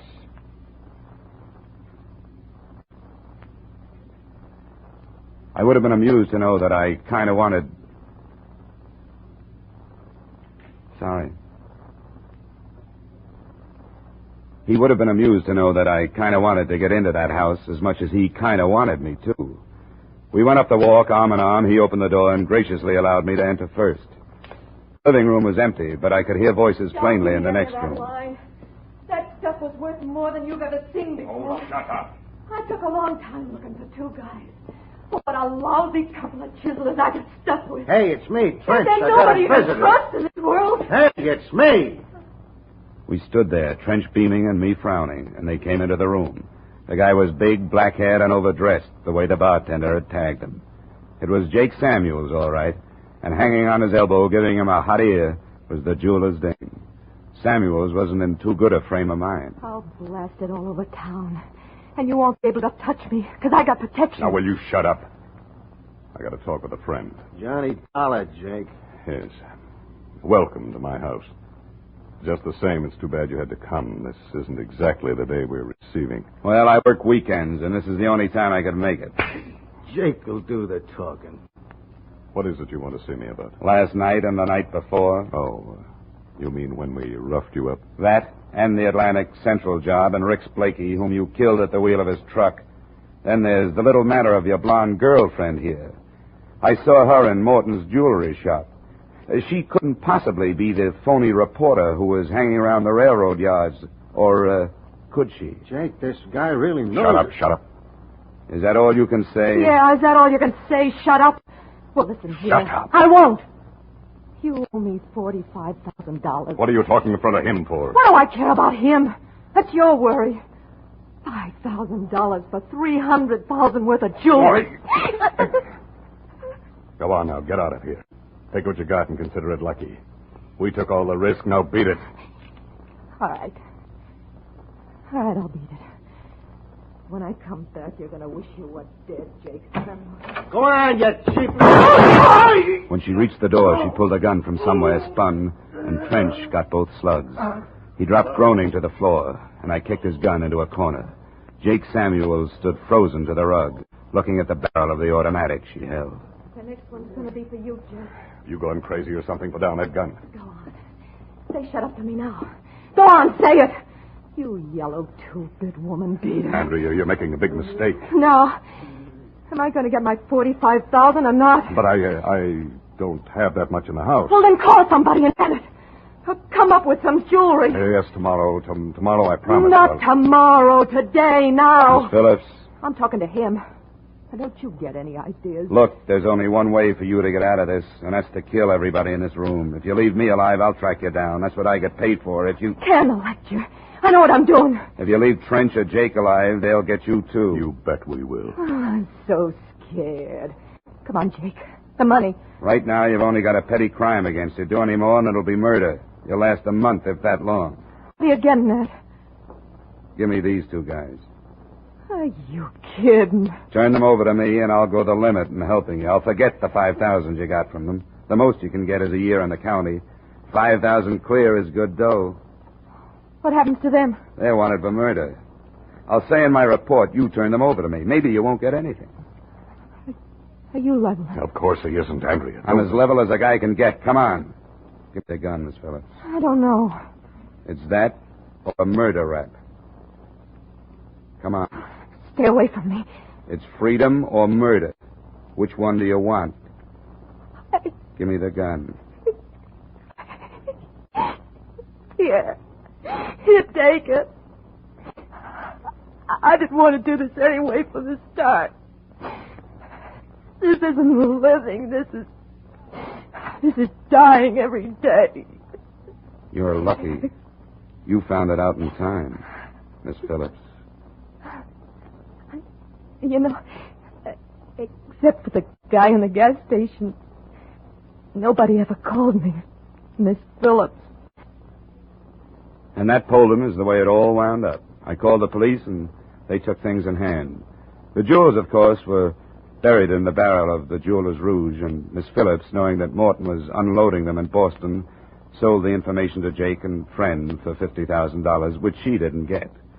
The Arcadia Wholesale Company jewels were in the stuff the police picked up. Oh, by the way, you'll notice one item on the expense account, $4.85. That was a gift, a foam rubber seat for Eve Grimm's surplus Jeep. Total expenses, $312. Yours truly, Johnny Dollar. Yours truly, Johnny Dollar, stars Edmund O'Brien in the title role and was written by E. Jack Newman and John Michael Hayes, with music composed and conducted by Leith Stevens. Edmund O'Brien can currently be seen starring in the Harry M. Popkin United Artists production, DOA. Featured in our cast were Ted DeCorsia, Pat McGeehan, Harold Durenforth, John Daner, Bill Boucher, Gene Bates, and Clayton Post. Yours truly, Johnny Dollar, is produced and directed by Jaime Del Valle. Join us again next week at this same time when, from Hollywood, Edmund O'Brien returns in another transcribed adventure of... Yours truly, Johnny Dollar. Join us again next week at this same time when, from Hollywood, Edmund O'Brien returns in another transcribed adventure of... Yours truly, Johnny Dollar. Welcome back. Well, it's good to know with all the bloopers that I make, it is so refreshing to hear, in one way, to hear Edmund O'Brien blow that line. Because if Oscar-winning actors can blow lines, then podcast hosts don't have to feel so bad about it. The ending of this story was actually kind of surprising. Because it's usually the case with a story like this, that the woman gone wrong says, no, I'll just kill everybody. And then at the last minute, the hero steps in or a police officer steps in.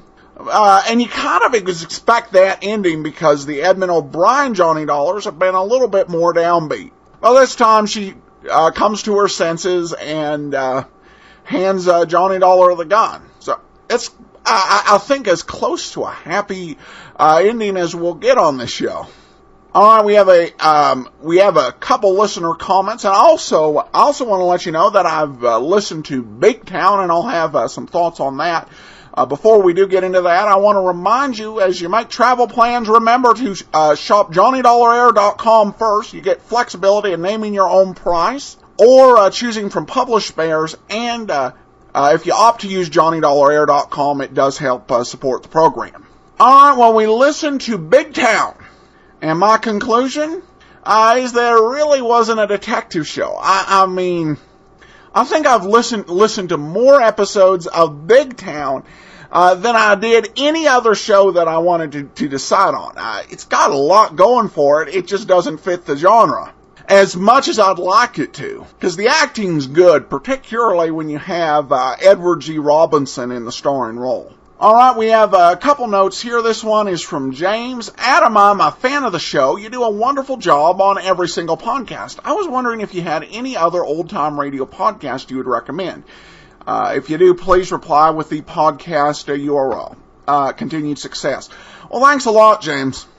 I have to admit, when you do a search through iTunes on Old Time Radio Podcast, most are unhosted or are hosted with only elementary information. This episode of Pat Novak for Hire is from da-da-da-da-da. So I tend not to find that particularly helpful. So if I'm just looking to listen to shows, I kind of stock up my own iPod.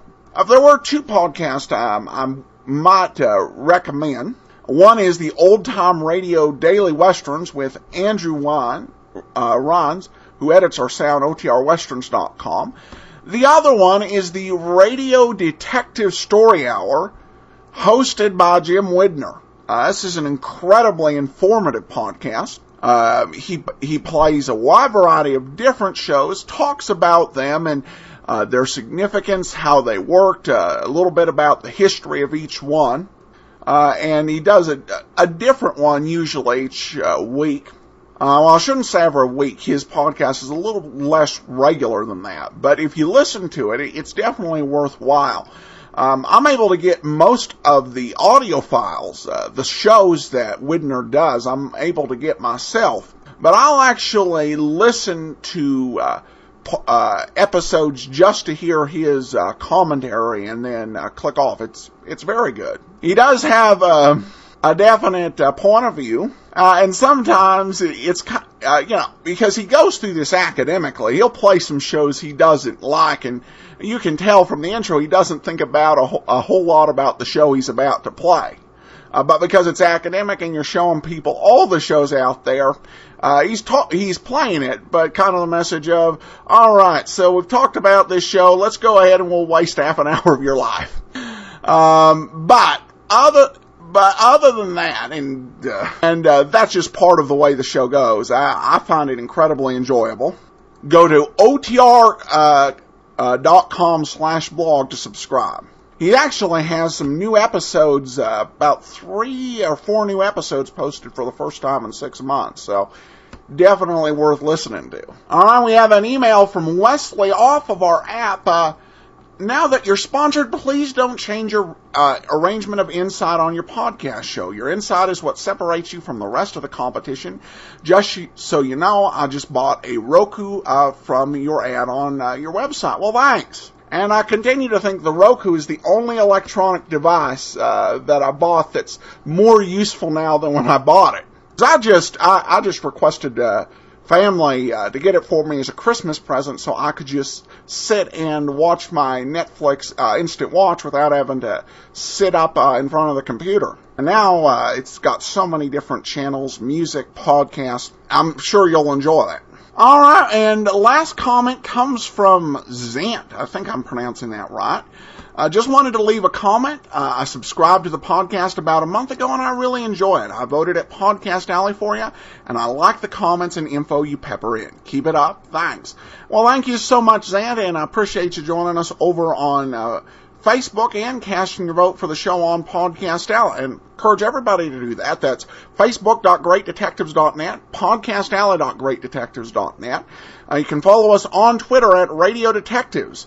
Comments, of course, box 13 at greatdetectives.net.